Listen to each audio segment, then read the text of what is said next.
Louisiana, they know you as the coroner. Just, it's too hard to break down medical death investigator versus coroner or coroner's office. Oh, it's too hard to break down a good oyster dressing recipe over there for somebody. That's right. You know what I'm saying? That's you right. put too much information on somebody in Louisiana, they're going to start punching. That's right. Especially at a time of death. Yeah. They're not registering all that. So we go with coroner's office. But we are legally death investigators. Okay. So when does someone call a coroner, and what is a coroner death investigator? I'm going to call it a coroner for the episode? That's fine. Okay. What is a coroner? So a coroner is an elected position, but what we do is we go out when someone dies, or we're called every time someone dies that lives within our parish. Okay, or county. Or county. In Louisiana, it's parishes. So we're called if it's a natural case or if it's a homicide, suicide, any of the manners of death. There's different rules for people that may not be from Louisiana or from our city and state. If it's a natural cause, it would go back to that state of residence. But anytime it's an accident or just your general natural death, it comes to us. Okay. We have to pick up the phone and decide, is this natural causes or is there foul play? We work closely with police. Okay. So the police give you a call. That's right. We get a call from the sheriff's office, the local city police, hospitals, nursing homes. And they say, Toby, we got a... Yeah, we have a case. So in healthcare, we say patients, but in the coroner's office, it's subject. So we have a subject here who's an 86-year-old laying in bed. Okay. And so then I know what questions to ask and how to pick the case apart. And do you guys physically go to the scene? We do. Okay. Not all scenes. I mean, if it's an 80-year-old who's on hypertension medicine and blood pressure medicine, heart medication.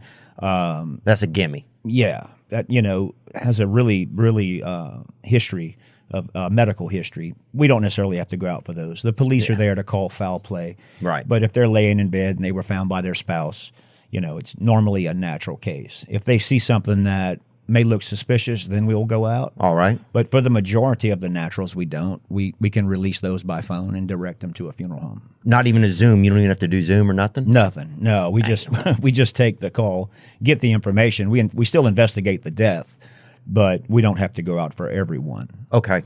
So when you do go out, do you take like a toolkit with you, or what do you guys, what do you bring with you? How do you approach a scene, like if it's a death? Yeah, or a subject? So we have a bag of gear that we use. Now, in Louisiana, we're a poor state and a poor parish. When I started, they gave me a can of off and a badge. Really? They said, "Tell us when they dead." No, I'm teasing. Oh, damn. But basically, we go out. So we have tools that we use on scene. We need a flashlight to see around sometimes. Mm-hmm. The biggest thing that we do on scene after investigating the scene, which goes into a lot of things, we'll do toxicology. We'll draw blood. If the person suspected overdose, or overdose might be a possibility. And most of the overdoses, by the way, are accidental overdoses. Mm-hmm. People hear OD and they think intentional. But so if we think drugs were involved, we'll bring a spinal needle or just a regular syringe. We can draw blood out of the heart, which is like a Pulp Fiction scene, the movie with the long spinal needle. Y'all go right in. We go right in the heart. There's no pulse, so getting blood out of veins when they're deceased is not a thing that we can do. So we take blood from the heart, or we can go in through the side of the eye, and that's called vitreal fluid. And how much is in the eye? So we get about 4 cc's out of the eye. It's not always. Some have more than others. Really? But we'll go in. We'll tap in through the side of the eye. Oh, you're not into the eyeball. Yeah, I'm into the eyeball. So I take a 2 or 3 inch long needle and I go in at a horizontal angle just to puncture it, and then I aspirate the fluid out of there. That's in the eye. That's in the eye. Yeah. Wow. So that's toxicology, and when you're getting it out the eyeball, there's less of a chance that it could clot up, because we send these specimens to forensic toxicology labs. So when you're going through the heart and the lungs, sometimes it can have blood clots in it and other things, and they may not be able to perform the test. 99.9% of them with blood are fine, but it is nice having that. And then the heart's not always easy to find, whether it could be a car accident, They could have some major crushing going on in the chest. It could be a gunshot wound where there's no blood left in the heart that we can get. Oh, wow. So the eye is a second option. And then if that doesn't work, we can actually put a slit in the belly and pull out a piece of liver and send part of their liver off to a lab to be analyzed. So we have a syringe with several different size needles and tools to use if we have to cut into them to grab liver to send off. And so that's all for taking toxicology. That's right. That's okay. Right. And what deaths determine toxicology? Like which? So you said if it seems like a natural death, you guys can almost do it over the phone. Right. If it's not, if it's a different type of death where there could have been a homicide or an accident, then you want to show up and do toxicology? Correct. We do more than toxicology. We're investigating the scene, everything around it, the home. Oh. I mean, we look at everything, not only the body, but the surroundings. A lot of times that'll paint a picture of what's going on with that individual case. For instance, I had a case where, the deputy was new. He thought it was suspicious because the 80-year-old wife woke up and noticed her spouse was cold. Mm-hmm. And the timeline on that case, the deputy said he's really cold and she's just finding him. Well, that's natural. You're sleeping. You may not notice your significant other is cold to the touch until later. Especially if you don't have any type of intimate relationship. Right. Well, you're 80 years old. You've been sleeping together for 50 years, But he thought it was suspicious. So in that regard, I went out and said, no, she just rolled over and noticed that he was cold. There's no foul play here. This 80-year-old lady didn't whack her husband, after marriage for 50 years. And if she did without showing signs of any trauma, then good for her. Yeah. They've been married for way too long. But no, so some naturals. No, at some point, somebody, you got to give her the benefit of the doubt. Yeah. We'll go out when they question something. Like, so say on a scene, are the police or sheriffs, are they happy to see you? Or do they think, oh, this guy tries to contradict what we think usually? No, they really like when we come out. A lot of times detectives will wait to hear if we're responding. If we're responding, then there could be something abnormal. Then detectives will also come. Okay. Different agencies use their detectives in different ways. Some respond to all, others don't. It just depends on the time and place. Okay. But there are many difficult scenes to respond on. But they're looking to us to help them, rule out foul play and other things like that. So because you guys have separate training than they do. Correct. We're medicine based. They're law enforcement based. Although, those guys really do a good job, as especially the ones that have been there a while. Sometimes they'll call things that I may have not noticed yet, and they'll say, hey, what about this? And they'll also give us a description of what went on. They can look at the history of that subject to see, this person's been arrested several times for drug abuse or domestic violence, et cetera. So they're giving us information that we can use on that scene and on that investigation. Yeah, so take me through like an interesting call that's come in, especially down there in Louisiana. Dang, bro. Yeah. I knew people that could, they couldn't learn the alphabet and they took their own life, bro. That's right. We see a lot of that. There's a lot of preventable deaths that we can talk about. But, a typical call in Louisiana is anything from heart disease, suicide, OD. But to be more specific, we've had many that they find a body floating in the bayou. And that can be different, because they've been exposed to water. So, they may be bloated more. Some of the surface evidence or the trace evidence that we use is not there because they've been floating. You can see where turtles and other animals in the water have nipped at them. Oh, yeah. So it can be somewhat gruesome and then hard to tell, why are they in this water? They're dressed in regular street clothes. They weren't. They weren't swimming. They weren't swimming. They weren't fishing. And they're in the water. Sometimes people OD, and their friends have no clue what to do with them, so they throw them into the bayou. Yeah. Sometimes these guys are just, hanging out, and they slip and fall and hit their head, or they pass out. We don't always know what got them to the bayou. Now, how do those bodies look if you roll up on a body? Because I've always wanted to find a deceased body. I think a lot of people have. That's a bucket list of mine. I see them every day, but I've never rolled up on one. Yeah, huh? Yeah. Why is that a bucket list thing for people? I don't know, but it happens often. I had a guy cutting the grass at a rent house and found a body. God.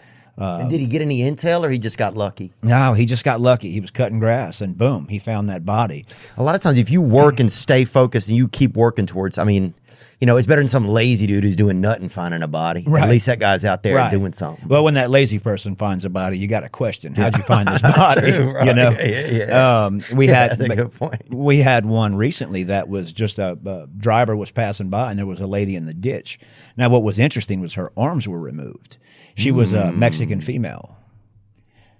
Damn, that's interesting. So they removed her arms because of her tattoos. So this was the killer did. This was a hit job, correct? And they didn't want her identified, you know. So they see this in a ditch and they call us, and then we got to figure out, well, where's the arms, you know? So there's interesting cases like that where people just, you know, they right time, right place, and they find bodies. And so did you roll up on that scene with no arms? Yes. Yes. So when you get there, what's going on? Like, are people milling around? Is somebody, you know, like, what's the scene like when you roll up on it? Well, in that regard, there's no families present. You know, it's different than most. You know, it's a lot of sheriffs standing around looking at the dead body. Now, we have jurisdiction on that body, and legally they're not supposed to touch that body until we get there. Okay. So, of course, I would get there, look at the scene, you know, to try to find out, does she have family around here? What's she doing in this area? She's not from here. They'll do an investigation. The law enforcement will do an investigation on their part.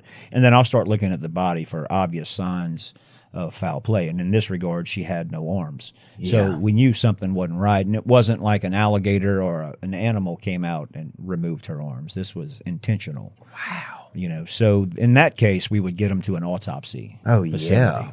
And do you look for the arms, or you just kind of put a note like, keep an eye out for arms or whatever? Or like, what do y'all do about the arms? You don't worry about it. Well, the sheriff's office and law enforcement, they worry about that. They worry about that. Okay. Yeah. I mean, of course, we all look around the scene to see if Yeah. we find anything, because there could be evidence on those arms. But many times they go, you know, unfound. Oh gosh, it'd be crazy. Yeah, I mean, I had a guy find a foot once. It was from a fatality, but they called me, and this was, you know, weeks later. Hey, we found a foot. Would you come pick it up?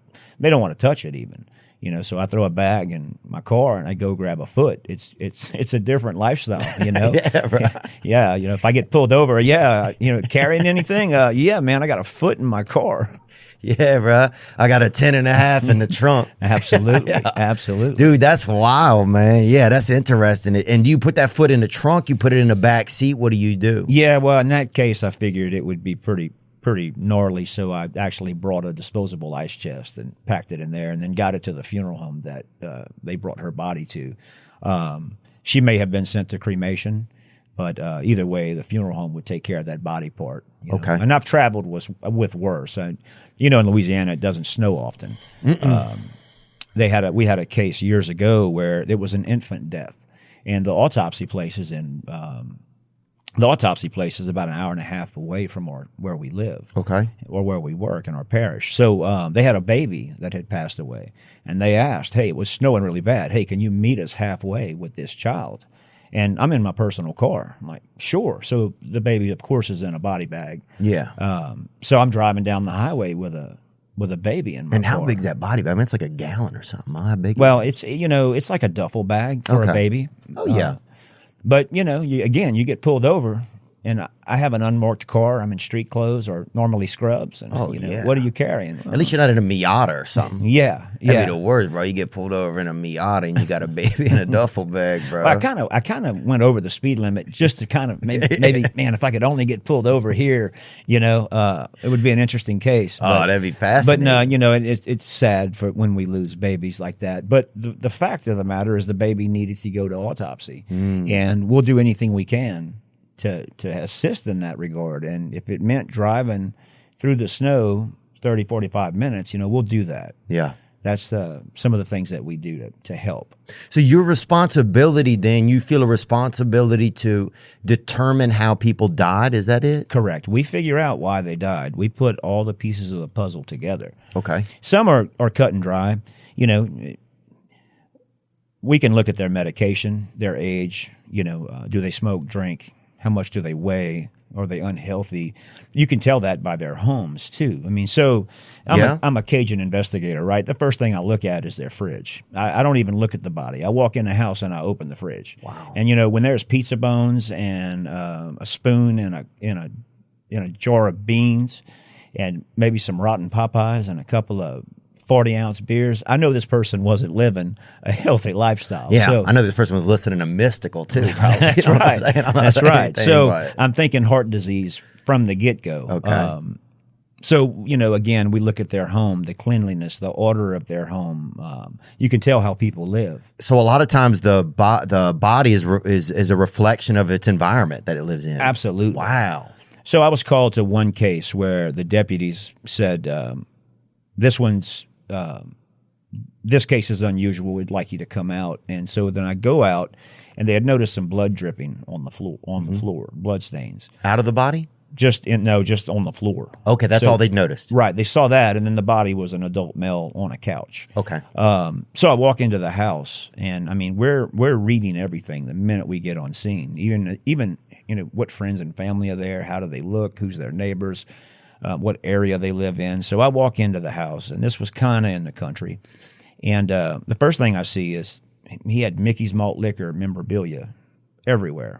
So I said, okay, I like this guy's style. He's a middle-aged guy. Yeah, he's a Kappa Sig, probably. Yeah. So I'm looking at that, and then I asked the detectives to show me where the blood stains are. Well, I go and I look, and there were some cobwebs over the door, so I could tell that home that area of the house hadn't been used. Okay. Just from the cobwebs and stuff. Okay. There.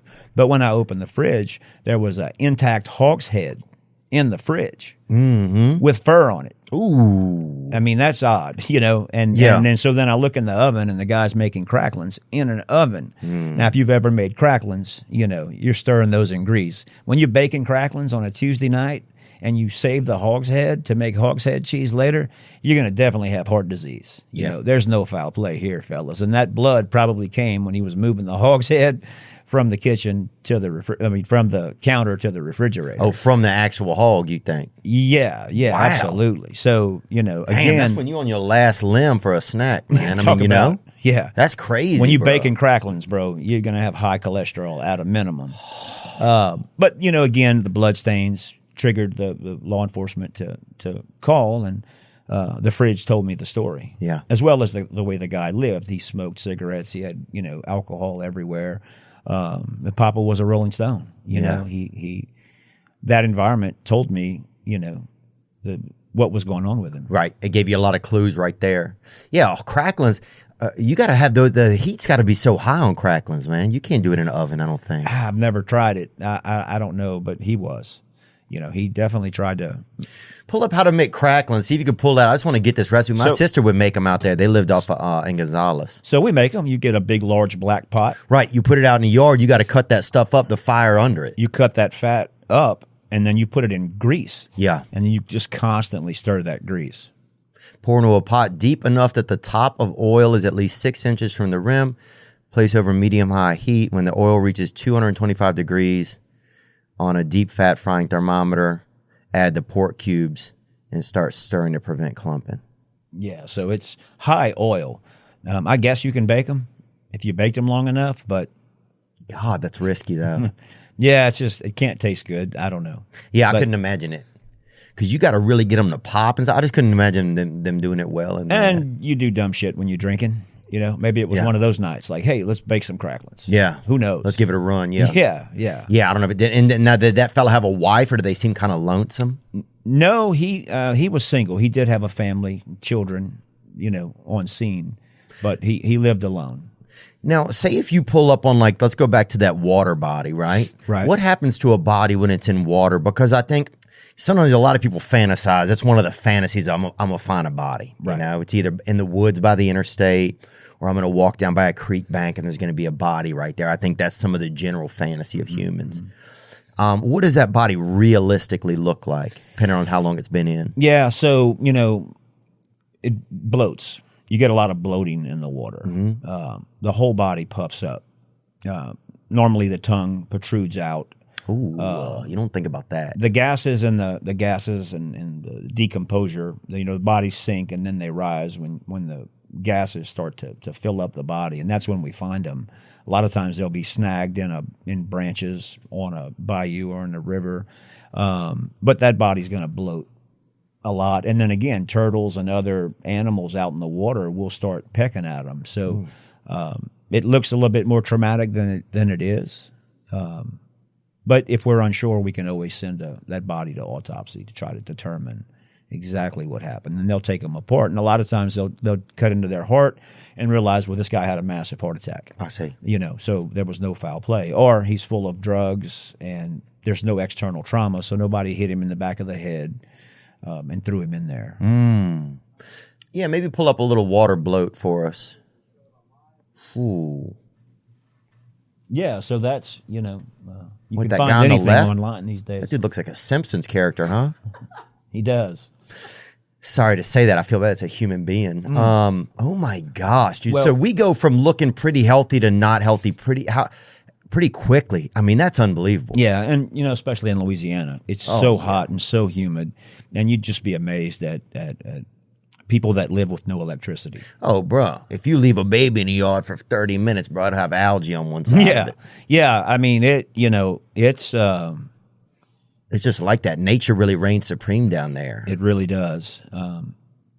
With the busy fall season just around the corner, you may be looking for wholesome, convenient meals for jam-packed days. Some days you're just so jam-packed. You're like, gosh, I'm just jam-packed. Factor is America's #1 ready-to-eat meal kit. They can help you fuel up fast with chef-prepared, dietitian-approved, ready-to-eat meals delivered straight to your door. I've had them. What did I have the other day? I had a beautiful little, it was a chicken and a mushroom, beautiful little deal. I don't remember exactly what it was, but God, it was tasty, and I was grateful that I had it. Just had to heat it up. Refresh your healthy habits without missing a beat. Choose from 34-plus weekly, flavor-packed, dietitian-approved, ready to eat in 2 minutes. That's right. And they've got all types over there, depending on what you want to eat. They got calorie-smart meals, protein-plus meals. You can put it together. They have breakfast items as well, including apple cinnamon pancakes, bacon and cheddar egg bites, and potato, bacon, and egg breakfast skillet. Head to factormeals.com/Theo50. That's right. And use code Theo50 to get 50% off. That's a lot. That's code Theo50, Theo50, the number, Theo50 at factormeals.com/Theo50 to get 50% off. That's right. Factormeals.com/Theo50. Blue Chew. I've taken them nibblers, baby. Them edible, they're uppers, they sex uppers. That's what they are. If you want to bring the heat in the bedroom, but really if you just want to be assured that you're going to have a little extra churn in that butter maker, baby, that's what I'm talking about. BlueChew.com. Blue Chew is a unique online service that delivers the same active ingredients as Viagra, Cialis, and Levitra, but in chewable tablets and at a fraction of the cost. The best part, it's all done online. So you don't have to go into a dark alley or go into, sneak behind your uncle's lazy boy and make a dirty deal back there. You can do it out in the open. That's right. Does it work? Do you think you need it? Try it for a month for free, and you'll see. You're going to love it. You could be missing out on the best sex of your life with Blue Chew. Men everywhere are excited to see the postman because when your package has arrived, your package has arrived. Wiener. That's right. And we've got a special deal for our listeners. Try Blue Chew free when you use our promo code THEO at checkout. Just pay $5 shipping. That's BLUECHEW.com. Promo code Theo To receive your first month free, visit BlueChew.com for more details and important safety information. We thank Blue Chew for sponsoring the podcast. I'm just amazed at how many senior citizens live with no running water, no electricity in August when it's 100 degrees outside. Yeah. But it's all over Louisiana. You know, these senior citizens have a hard time paying for their medication, much less an expensive electricity bill. And then some people are just really hardcore on drugs. You know, we had a house one time that in the kitchen there was a piece of plywood, and when the officer slid the plywood back, that's where they were using the restroom. They were shitting in a hole in the kitchen, and then they would cover it up with a piece of wood. And I mean, that's pretty hardcore in your home. But you'll see Vietnamese too, really. You'll see that, you know, with people that just abuse drugs to the point of, you know, they're living in condemned homes or. Yeah, what's that been like with the drug use and stuff? Like, do you guys come upon a lot of like ODs and stuff? Has that changed the way you even approach the industry? I mean, how busy has that gotten things? Yeah, that's you know, when I first started, 18 years ago, we would have occasional ODs, accidental ODs, but that has increased by 1,000 since fentanyl has hit the streets. Fentanyl and crystal meth. The ODs are every day. You know, it affects every age group you can imagine. You know, Really? The opioid epidemic came, and that, that was started, the whole opioid thing was started when hospitals started using surveys to compare themselves to other hospitals. It was called the Press-Ganey. And one of the questions in that survey was, how did we treat your pain? So, and then the reason behind the survey was hospitals all have the same equipment. You have the same MRI as the hospital 20 miles down the road. All your equipment's the same, but what can you do better than another? And that's customer service. Wow. So all these patients would get these satisfaction surveys in the mail, and I worked in the hospitals, and so we would actually skit things. So when they got home, they would remember key words, and they would rate us, or they would give us a good rating. For instance, did they have enough time for you in the hospital? So we were instructed to say, is there anything else I can do for you? I have time. So it was this. It's planning. A plan, it's a strategy. Wow. Yeah, and so then how did we treat your pain was another one. And the Press-Ganey, it was called? Yeah, and it was it's a great program. It teaches people people in hospitals how to really go the extra mile for patients. We do things that we don't think about. We close that door before we do a test on you, so you're not exposed. But you don't really know that we're doing that. So things like, hey, I'm going to close this door for your privacy. And, it was a great program, but one of the things was pain control. So you think do you think that was the motive of the program? Or do you think that was just a side effect of the program? That was a side effect. So you don't think that they strategized this program just in order to get people to be able to give them, for them to notice, okay, for them to get that answer about the pain? Right. No, not at all. It was absolutely a side effect, if you will, of that. Press-Ganey, it's called? Yeah. Let's bring it up. I don't know if that's still a survey. They still do surveys, of course. Right. But in the 90s, that was one that 98% of all hospitals used. A lot of hospitals were owned by the same corporation, so you had 5 or 6 hospitals in your area, and they would do side-by-side comparisons of each other. And we all wanted to have the highest rating. Right. So your hospital wants to go for the best rating. We're ranked number 5 in the nation. We're ranked number 3 in the parish, 2 in the state. Exactly. So this is Press-Ganey right here, and they are get to know your patients like never before. See patients from every angle to prioritize and predict their needs. You scroll down a little. Just want to see what it is. So it's about patient experience tools. Yes. So this is a company that helps practitioners, I guess, know how to best treat their patients. Is that right? Correct. Okay, Press-Ganey. So when you go to the hospital, even today, when you get home, you'll get a survey in the mail. I see. And then, you fill out that survey and mail it back.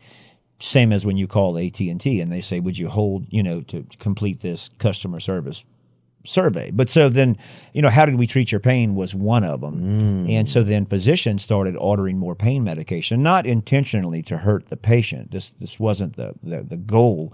But you'd get a patient with a broken arm, and instead of getting 15 tablets on discharge. They'd give you 60. So a lot of the opiate addiction started from the overutilization of prescribing pain medication. You know, a dentist might give you 40, whereas the 40 hydrocodones or Lortabs or oxycodones, you know, instead of giving you 10, they would, you know, give you 40 or 60. So the government came in and with the opioid epidemic, and they tamped that down and put in regulations so we wouldn't hand out so many pain pills. The addiction rose by 100%. But it took a long time for them to come in and do that. Yeah, it did. And so then, you guys were experiencing a lot of overdose deaths. Not so, yes, but you know, the overdoses weren't necessarily from just taking hydroapap. You know, there was always like a poly drug abuse, meaning multiple drugs being used. But those were still rare at the time. We didn't get as many overdoses as we do now. You know, I miss crack. The crack days were so much easier than the fentanyl days. Because why is that? Because it's that much more lethal. Crack is? Yeah. Oh, fentanyl. Fentanyl is much more, you know, the crack epidemic was a thing. But then when the pain epidemic hit, that's when we really started losing people. So what's the difference between like a crack death and a fentanyl death? Well, I mean, it's basically going to be a cardiac event. Fentanyl, you know, you stop breathing. That's a very powerful drug. Back to the opioid. The docs were giving out medication. People were getting addicted. And then the government came in and stopped it. And they just cut everybody off. And they made it to where physicians could get in a lot of trouble if they overprescribed. And then I think they came back after that just recently and said, hey, we didn't mean not to treat people with pain. Because then you have a lot of people turning to heroin. You know, when you're taking opiates and you're on them for, you know, 5 or 6 years and you're addicted, and then one day you just can't get any. A lot of people turn to heroin. We really didn't have a great system to get people into rehabs. You know, if you want to commit somebody for drug abuse, they have to go voluntarily.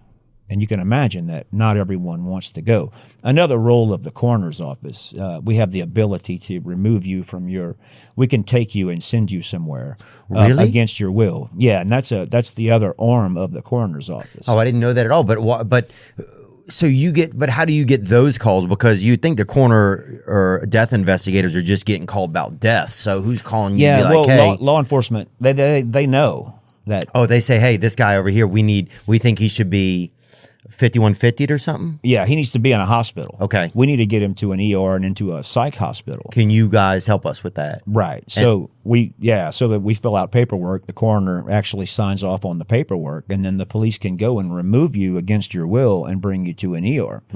But we send all these patients to the ER, and a lot of times they're let go.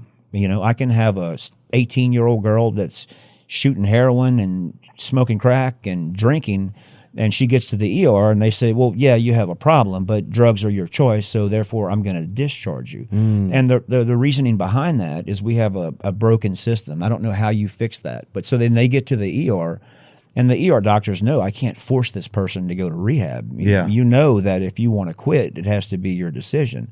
So a lot of those patients are let go. And then unfortunately, we'll get a coroner call on an OD from one of those exact patients that we sent to the ER. So you see a lot of repeat offender, hypothetically it's repeat offenders when these people show back up or repeatedly have harmed themselves with drugs. And then a lot of second, third times it's death? Absolutely. Wow. I mean, most patients, I say most patients, a lot of patients have a psychiatric diagnosis. So when there's a dual diagnosis, you can put them in a rehab, in a psych facility. But even that is a 5 to 6 day stay, and then they're discharged. Yeah. And then they have to get home and take their medication that was prescribed, which they don't.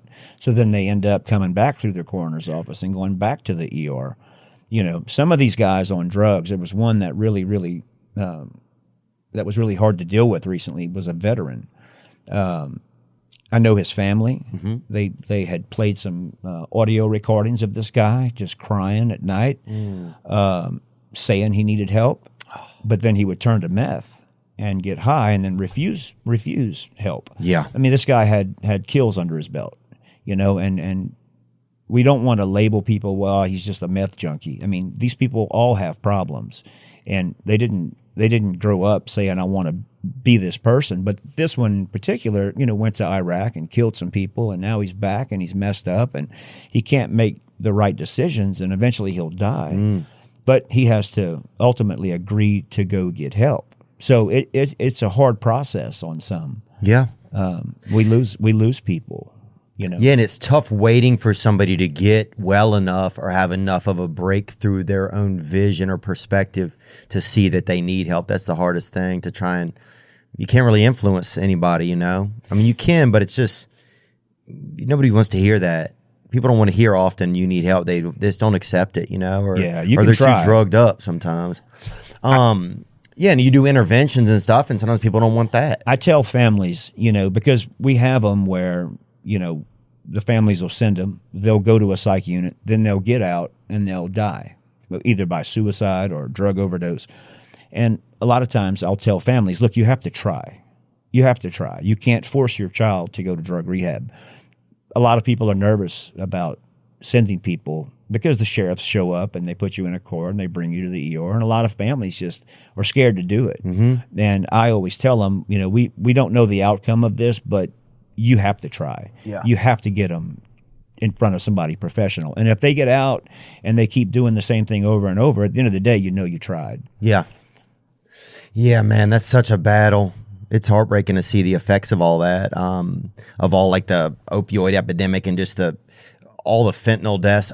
But are you noticing less of those? Or are you noticing? No. So fentanyl deaths are every day. Wow. Every day. And it's, I go out throughout the state, throughout the parish, and I've been giving lectures, and I'd love to do more on fentanyl. It's 100 times stronger than morphine, or I forget the exact numbers on that, but it's extremely potent. Overall drug overdose deaths rose from 2019 to 2021 with more than 106,000 drug overdose deaths reported in 2021. That was during the pandemic. Deaths involving synthetic opioids other than methadone, primarily fentanyl, continue to rise. So imagine a football stadium that holds 100,000 fans. Okay. Tiger Stadium, maybe almost. Pretty much. Almost. So that's how many people we're losing a year. The next time you watch a football game in a big stadium, just imagine that many bodies. Yeah. And that's the ones we know about, There's so many unknowns that we don't catch. Yeah. But we're losing that many Americans to it. And it's young kids. It's unbelievable. They have pill presses now, so I can take an oxycodone, a real one, and I can take a fake one and put it in front of a pharmacist that has 40, 50 years experience, and he can't tell me which one is real and which one is fake. Wow. And they do the same thing with Xanax, Adderall. So all these things kids take. Everybody has a crazy aunt, and they've heard the word Xanax before. So you have a high school kid. Maybe the girl's having boy troubles. Maybe she's on her period, and a friend says, hey, take a half of Xanax. It'll help you relax. And that one tablet is fatal. Yeah. And that happens. Because it's a pressed pill, you're saying. It's a pressed pill. Right. Yeah, and so pressed pills is where they basically replicate it, but they use fentanyl up in there. Correct. Because it is more powerful, it's cheaper to replicate than making the actual product. Correct. You can't get the actual product, so they make it look identical to the real thing. Right, and people don't know if you're buying, especially you're some kid, you don't know. No, you don't. And, what I was told was you can smuggle across the border a coffee bag of fentanyl versus, 20 pounds of meth, and you're going to have a higher profit margin on that little bag of coffee, which contains fentanyl, than you would on all that meth. So the cartels are sending in loads and loads of fentanyl. And it's snowballed into heroin, So we see when we were younger, movie stars did heroin. Yeah. We didn't see much of that coming up. But now I now feel like you had to have money to do it. Right. Now it's everywhere. Yeah. The some of the people you'd be amazed at how many good-looking young kids do heroin. But actually it's not heroin. There's one form of heroin called China White, which is a snortable form of heroin. Yeah, people brag about that a lot in the recovery meetings. Yeah. About using that. Yeah, you can snort it. You don't have to shoot it. So what they're doing is they're selling it, but it's fentanyl. Fentanyl comes in a microgram dose. So when you get a milligram dose, that's just a fatal dose. So we're seeing it every day. And when you roll up on a case like that, right, where are those cases at? What does that look like? What does that body look like as you come up on it? Yeah, so they're normally in a natural position on the couch or in bed, but we know, this person has had repeated run-ins with the law.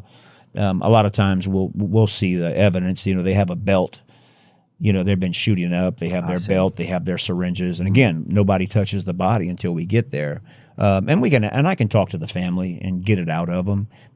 Fentanyl is the worst that we've ever seen, and now they're mixing it with other drugs like xylazine, which is a vet drug. You hear it referred to as tranq. This is creating these massive ulcers on people, but they're even having to make fentanyl stronger. When someone dies on fentanyl, the users in the area, you think they'd be scared of it. Like, I don't want to get that batch, but they want it. They want to know where that person got that batch so they can get a better buzz from it. Oh, dude, one time I remember I was with my dad, and he would take us to the park, and he would sleep in his car while we would play it or whatever. And he gave us like a case of Kit Kat bars or whatever, and we were breaking them and throwing them out to this squirrel, right? And the squirrel ate a bunch of it and died, right? And because I guess they can't have chocolate or whatever. But in the distance, dude, you saw like 30 other squirrels hopping over. Yeah. And by the end of the day, bro, I have to remember that when we squirrel hunt. Yeah, bro. Kats. You get a Kit Kat. I don't know if it works with that new white chocolate one, but I know like the original one. The old school one. Bro, I mean, you could look in the distance of the park and you just saw them all just hopping over, Don't tell somebody from Louisiana that Kit Kats are going to skyrocket. Right. I mean, that's what we do. We squirrel hunt. Dude, you'll shoot anything if it's in a friggin' tree out there. There's bro. A parish. If a rope swing gets a little wild, somebody will gun it down, bro. There's a parish in Louisiana, and up until literally a few years ago, the school board, opening day squirrel season, the school board closed down so everyone could go in the woods on that opening day. I mean, can you imagine that? The whole town is absent on opening squirrel season. Yeah. Everybody, all the men and kids are in the woods, and all the women are in the bars. That's a party. That's a party, all dude. For squirrels. But yeah. So the fentanyl deaths has been high. That's been really, really crazy. It's out of control. Yeah. It's out of control. ODs used to be, death is seasonal. We have different deaths in different parts of the year. We know what to expect. Oh, really? Yeah. So, wintertime, you're going to get your, a lot of naturals because the weather's changing. Oh, yeah. You're going to get hunting accidents, Cajuns falling out of tree stands. Right. Breaking their neck. They everything imaginable in the woods. You got Cajuns with guns in the woods. So then you get into the springtime. Weather starts getting nice in Louisiana. We don't have many months of nice weather. So then here comes the motorcycles. So we start getting motorcycle deaths. A lot of organ donors right there. Lots in the springtime. A buddy of mine's office is full of motorcycle helmets.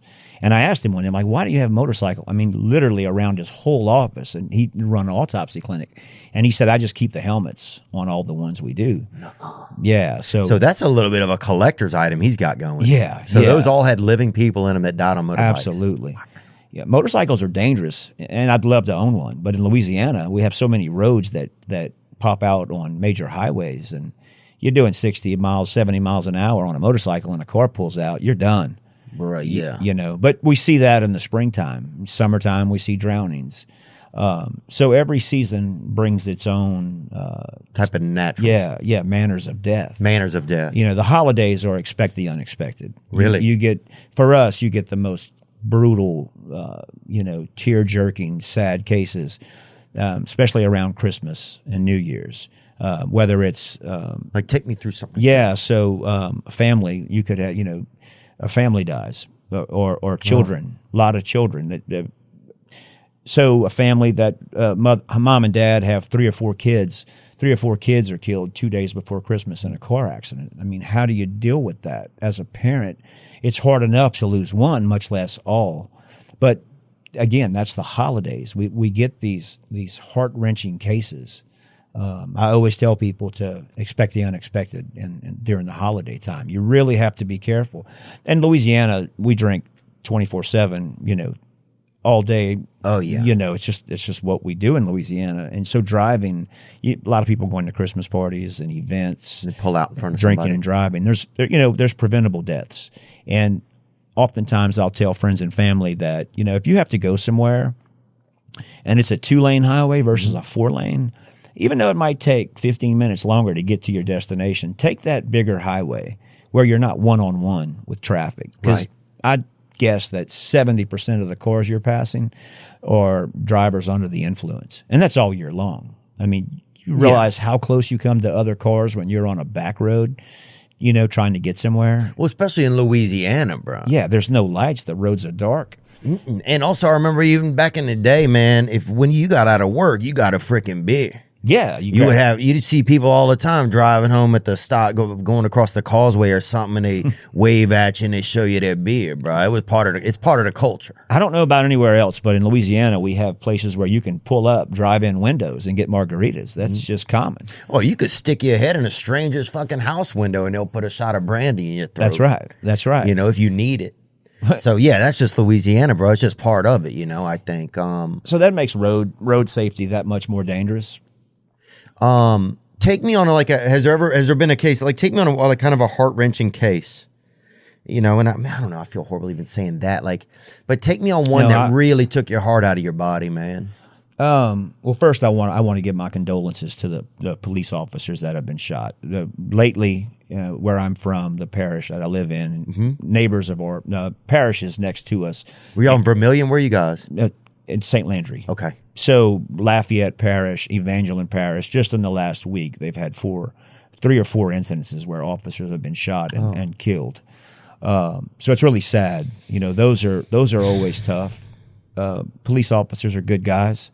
You know, we were all scared of them when we were younger. Yeah. But you know, when you get to know these guys, and they're all great people, and it's hard to see. I had an officer that was shot years ago, and it was such a surreal thing to zip up an officer in a uniform. He had the black stripe across his badge. I guess that was around 2015 when they started doing those black stripes on their badges, and it was such a surreal event to do. But back to you know, those heart-wrenching cases, for me it would be friends, family of friends.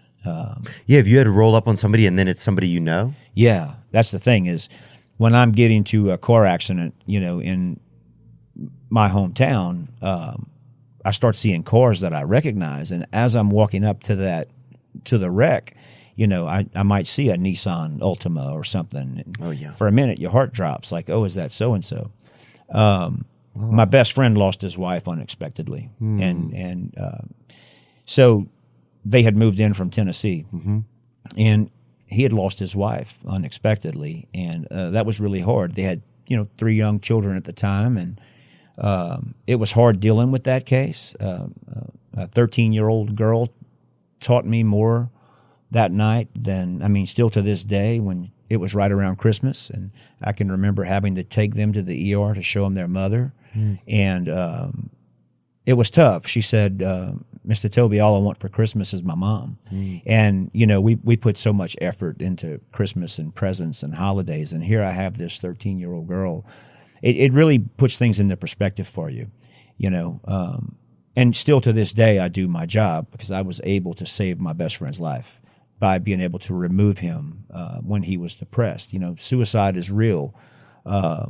And he ended up getting help, and I had to help him get help. But, you know, I feel if I wouldn't have reacted after that event, that he may not be with us anymore. So that's what keeps me going in this case. So there's some personal involvement there in certain situations.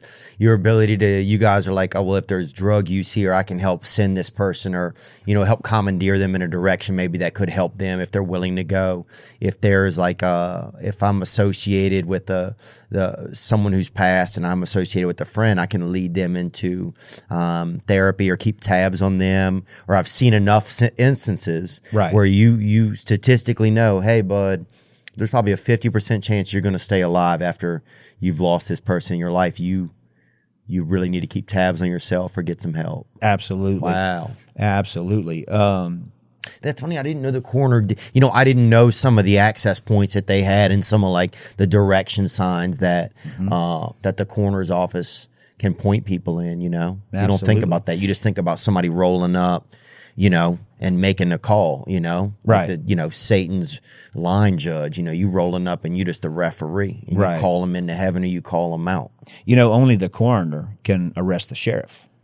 And that's from the early on, 1900s, if not earlier. So when the sheriff needs to be arrested, only the coroner can go out and do it, which is interesting. There's all kinds of things that we do. There's also sexual violence, and when rapes are involved, that goes to the coroner's office, and they do, we normally send people to get rape kits done, but domestic violence and things like that also fall under the coroner umbrella. We do a lot of things. And is it straight rapes or gay rapes? Like, do they all happen? It would be, I guess they all happen, but I don't know how to answer that one. When a woman is assaulted, and it could be woman or man. Absolutely. Wow. Absolutely.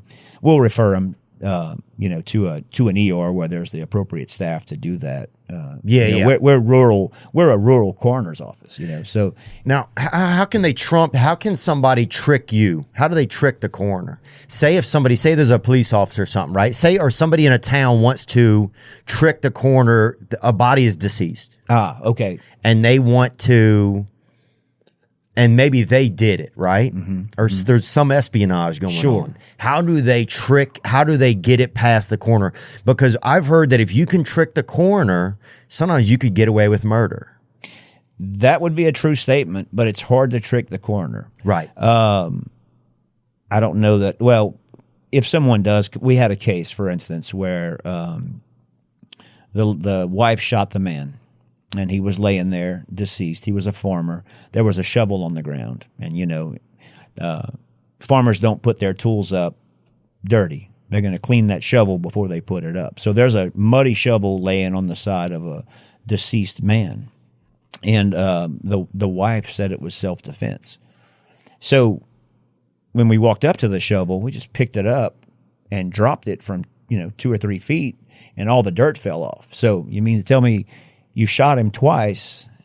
We could see that he grabbed his wounds. And so did he lay that shovel down nice and gently after you pumped a few in him? Yeah. Or did you stage that there?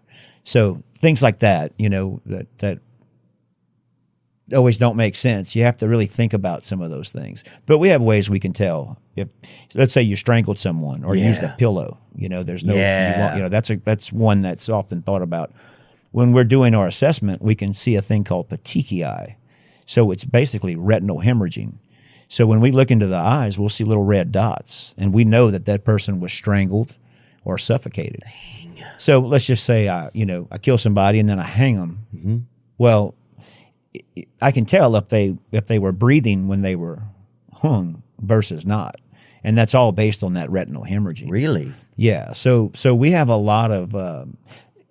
Another thing is lividity, the livor mortis. So if you die laying on your back, after a few hours, your body will appear red on the surface that's laying on the ground, because blood, when it stops flowing, drops. Okay. So if I walk into a house and you're laying on your stomach, but your back is red, well, somebody moved that body for sure.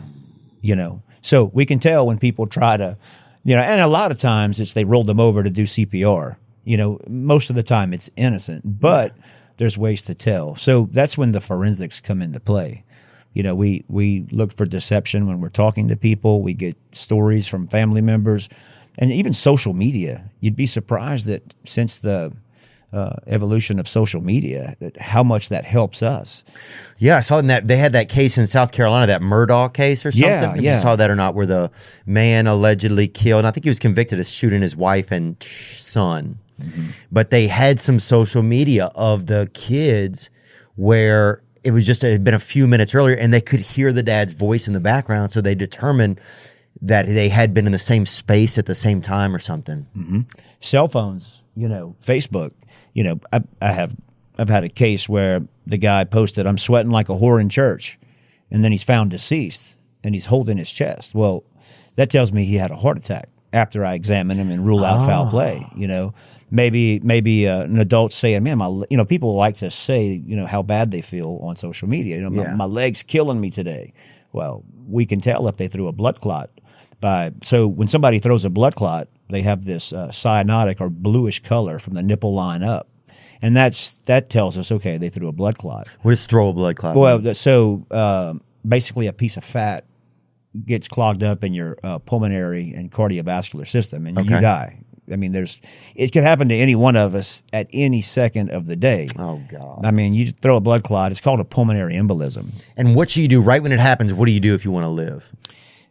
You start CPR, but sometimes you can't save them. I mean, most of the time it's really hard. Now, there are tests that can determine if you're likely to have one. So they start you on blood thinners. Okay. You know, very common that people are on blood thinners, people with heart disease. We can manage that with blood thinners, but you can't stop them all depending on the size of the clot. Yeah. It's called the DVT, deep vein thrombosis. And majority of people in Louisiana, what happens is the veins in the legs narrow. Oh, yeah, I've seen some. And that's from anything from nicotine to poor, high cholesterol. Bad shrimp. Oh, yeah, bad shrimp, too much boudin cracklings. All your arteries and veins get clogged up, and there's not much room for air there. So a piece of fat breaks off, and you're out, lights out. Damn, we've had people in the ER. I mean, I'm sorry, in ICU. They're there for a blood clot, and they code, and there's not much we can do to save them. But we'll look at social media, and the person might say, hey, I just recently had a surgery on my leg, or my knee's been throbbing, or my legs are throbbing, or my calf is, swollen. People post all kinds of things. Yeah. So that can help us paint that picture as to what may have happened in the death. Some of you guys have seen me in the past on social media cooking up a beautiful little steak or little cutlet in a pan, a real pan that looked like it had been through the Civil War or something. It was like an infantry style pan. But that has changed for me now that I'm using Hexclad. And today's episode is sponsored by them, the revolutionary cookware company Hexclad. When choosing pots and pans, you used to have to pick between the performance of stainless steel, the durability of cast iron, and the convenience of non-stick. But with Hexclad, you can finally have it all. Hexclad's patented technology finally gives you the benefits of all three in only one pan. That's right. And I'm telling you, whatever you bring into these pans, if you're trying to make you a bouillabaisse or a souffle, if you're trying to make a curry or a rigatoni, whatever you're trying to make, this will get it done. All of Hexclad's products are backed by a lifetime warranty. That's right. You will literally never have to buy another set of pots and pans for the rest of your life. Some would say that Gordon Ramsay is the toughest critic in the world, and these are the pots and pans that he uses. Get 10% off with the code Theo at hexclad.com. That's 10% off at hexclad.com with the code Theo. Bon appetit. Let's eat with Hexclad's revolutionary cookware. This episode is brought to you by BetterHelp. That's right. I've gotten therapy. I've gotten BetterHelp. I've had times where I wasn't seeing the world as comfortably as I should be. And it wasn't just a little thing. It wasn't just something that I knew would pass. It was something that was building and gaining momentum inside of me. And it kind of scared me. If you're struggling, if there's something that's off, we're humans. We have a voice and we need to use that. And we need to get feedback from someone who knows what they're talking about. BetterHelp can help set you up with a licensed professional.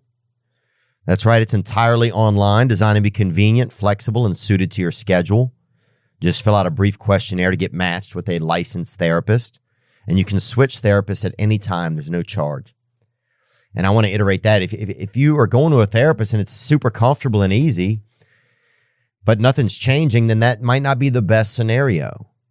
You can always try a new one here or there. You can go back to the first one if you want. Visit betterhelp.com/THEO today to get 10% off your first month. That's right. That's betterhelp.com/Theo. This episode is sponsored by BetterHelp. ¿Está disfrutando de mi podcast? Thanks to Babbel, I know what that means. Do you? Well, recently I've been learning to speak Español con Babbel, Spanish with Babbel, and you can too. Because with Babbel, you can start speaking a new language in just 3 weeks. That's it. Babbel offers it. 3 semanas, homie. You know what I'm saying? The best way to learn a language is through immersion, living where the language is spoken natively and using it every day. 1 in 5 Americans have learn a new language on their bucket list. If that's you, check it off the list this summer with Babbel. Because with Babbel, you start speaking a new language in just 3 weeks. That's beautiful. Wow. Science says our ability to learn new languages peaks when we're children. But since you can't go back to being a 6-year-old, Babbel is the next best option. Here's a special limited time deal for our listeners. Let's get you started right now. Get 55% off your Babbel subscription, but only for our listeners at babbel.com/Theo. Get 55% off at babbel.com/Theo. Spelled babbel.com/Theo. Rules and restrictions apply.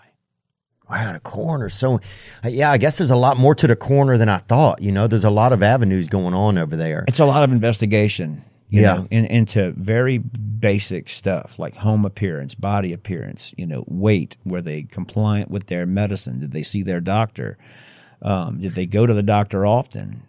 There's so many things that we can tell about someone that's deceased. Now, what about like a suicide? Like, say there's like a hanging or something, you know, what's that kind of, what does a body look like? I feel so morbid asking about some of this.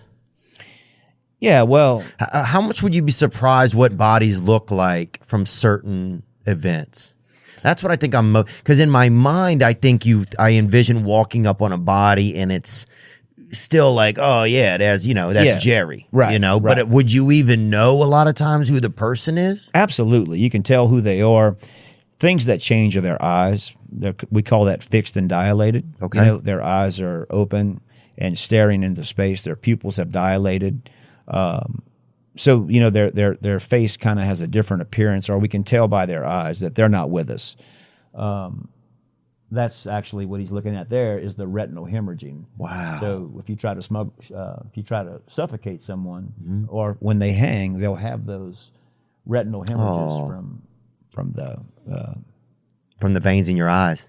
Yeah, and you can't breathe, so it causes those hemorrhages to form. But bodies look like bodies. You can tell. You know, suicides are tough. You know, they're supposed to leave the body hanging or in its natural state until we get there. We need to look at the ligature marks, which is actually the rope where they made the knot. Where's it at? And then, of course, it bruises the body. So when you have a perfectly symmetrical line on their neck, you can tell if somebody maybe grabbed the wire and choked them and used force to do that because it's an even line. But when it's not even and the ligature mark is consistent with how they were hanging, then we can tell. And there's, you know, either there should be petechiae, so we know that this person died by hanging. One of the, you know, and we use humor. It sounds bad, but we use humor to get through some of these cases. No, we had a police officer interview, and he said the same thing. He goes, sometimes you'll see cops standing around laughing, and they have to do it. You have to, because what you're dealing with is really hard to see. So you don't pick on you don't make jokes about the deceased, per se, but you know, you joke with the officers and you try to lighten the mood some. Everybody can relax a little bit more. And one thing for hangings is you always put the rookie on the front of the body. So when you have to cut a body down, you know, you can't just cut them and let them drop. You want to protect their body. So you put the rookie cop in the front. And so when you cut that rope, you got to catch it. That last little bit of air comes out of their mouth. And so that's the worst place to be standing is when you're actually removing someone from a rope because they exhale. Oh, that's that last puff, huh? It's that last, It's like a fart, but out of the front. Exactly, and it's rough. So, that's a long one, brother. So when you say, hey, you know, put John on the front, everybody that has experience knows it's not where you want to be. Dang, and who catches them? You got to catch them. Well, everybody kind of helps. Whoever is around. Oh, I thought it was like the bouquet at a wedding or something. Sometimes it is. We rely on the fire department, and those guys do a great job. We have bodies that are, in house fires or more so motor vehicle accidents where the body's been burned beyond recognition and they're stuck to the seat. We can always call out the fire department, and those guys come and cut bodies out of cars, and they'll help us put them in the body bags. Same as decomposure. You get bodies that have been in a home with no electricity for 3 or 4 days or weeks, and the body is basically liquefied. Really? I mean, it's so. Yeah, is it just like a skeleton with like a puddle near, or what is it like? Is it? Yeah, it's like really sunburned and bloated and seeping fluid. And the worst smell you could imagine. I mean, everybody says when you smell death, you'll know it if you smell it again. But scraping those bodies up is tough. And sometimes if it's a large person, you got to get the fire department out.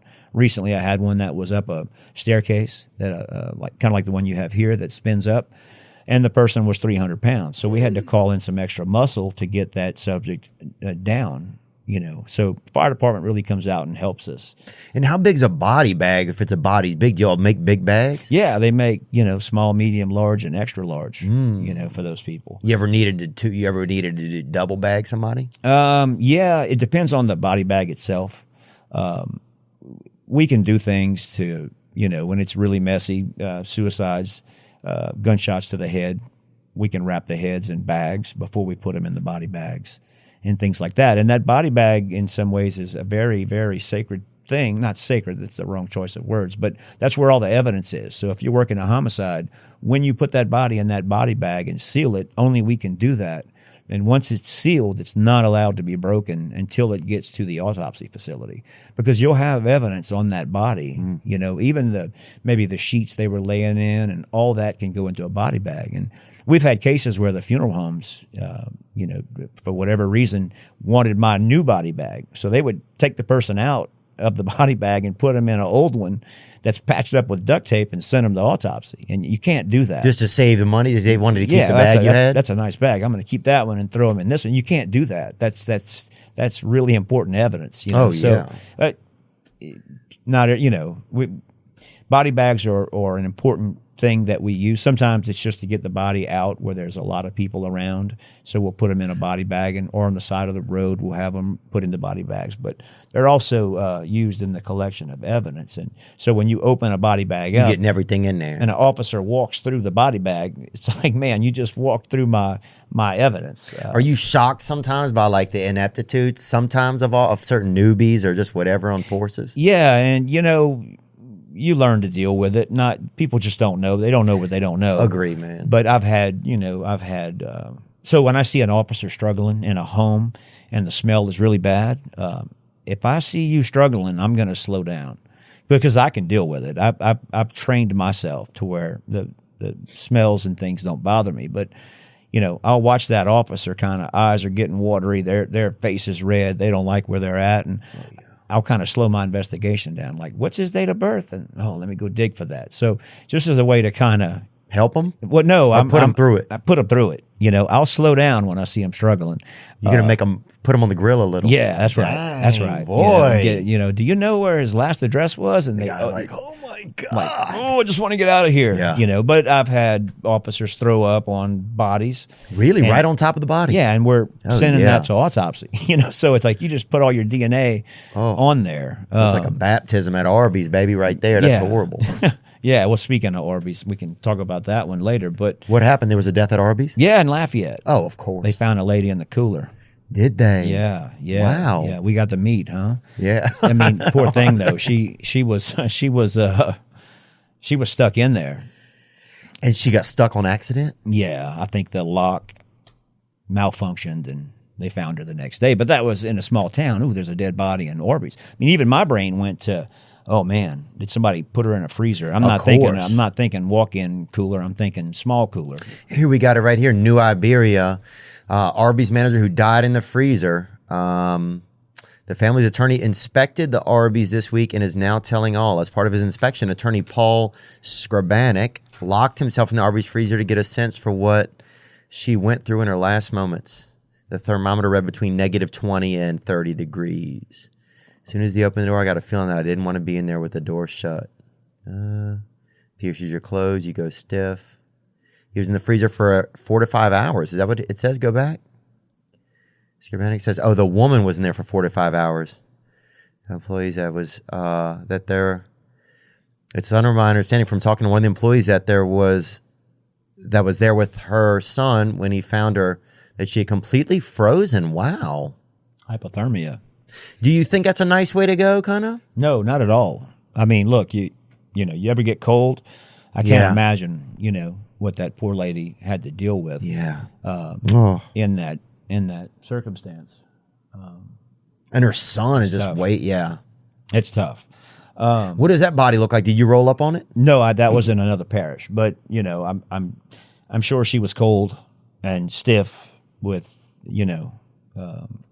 but pretty normal. What position do people die in a lot? Is there a lot of you? I've always fathomed that I would be holding my crotch. I know that may sound crazy. Yeah, no. But I think it's like a protective mechanism, like. Right. I think I would be like. Yeah, just holding your figs and. Yeah. Or like maybe, I don't know where my head would be, but you think you'd rather die with your mouth closed or open? What is like a not cooler, but like what's like. Yeah, I mean, we find bodies in all, a lot of people collapse, fall face forward, a lot of people in bed. I think mouth open probably. Yeah. Like, then you're almost like. Yeah, opera singing. Yeah, something or like, hey, bro, you know. We find bodies in. Or a lot of guys holding their junk. Some, not all, but it happens sometimes. Yeah, absolutely, absolutely.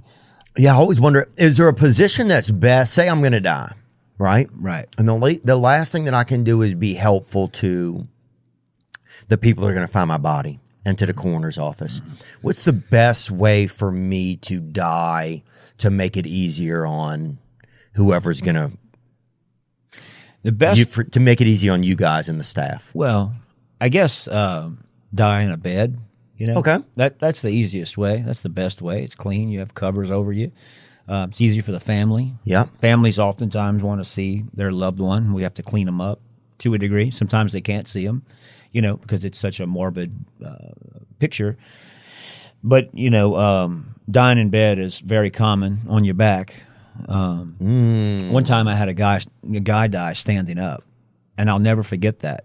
They called me out to an apartment complex somewhere, and so as I'm walking into the scene with one of the sheriffs, a friend of mine, they're like, "Well, that's him," and we're not quite in the house yet. And he said, "He's standing right there." And I said, "What do you mean he's standing?" Well, the guy died standing up, and for a minute I thought they were messing with me. I'm like, y'all got to be messing with me. So I even tapped him on the leg before because he had just, the way he had fallen, he was standing up at a sink and his head just kind of landed he just kind of wedged himself in and his legs were locked, and that's how we found him. That was so odd, That's interesting. Yeah, to be really just kind of locked in there. He's just getting his steps in, I guess. I don't know if he was brushing his teeth or what that was, but I didn't believe him. I'm like, that can't be him. And they were like, I'm telling you, he's standing up. I said, well, that's one for the books. Yeah, because what are the odds that it's like when you watch those videos of those people trying to throw a bottle in the air and make it land, Right. I've so only had one die standing up in 18 years. Oh, wow. So it's a rarity. That's very rare. Yeah. In my opinion. Now, and how tough is it? If there's do you guys ever deal with animalia death?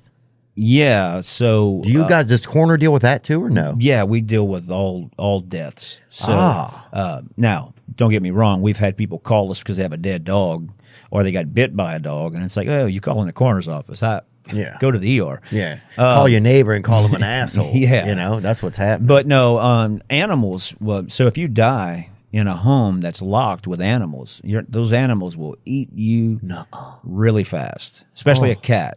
Dogs will hold out until they have nothing left to eat, but a cat will remove your head in 24 hours. And I'm talking literally hair on the floor, no head, and nibbling into their chest.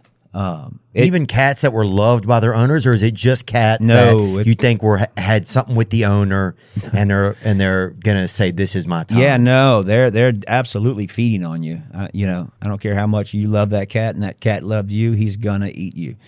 And, you know, sometimes we get to cases where there's, you can tell that the cat or dog had been nibbling. You know, it might be on the face or the cheek or so, the toes. But then sometimes it's unbelievable. And it was one of my first cases. And I just never imagined that they could do that much damage. You know, smaller dogs. Now, a lab won't. A labs, for some reason, don't eat their owners, you know, unless they're locked in for months. I guess they would. But I find it more weenie dogs, small dogs, and cats. Cats don't wait.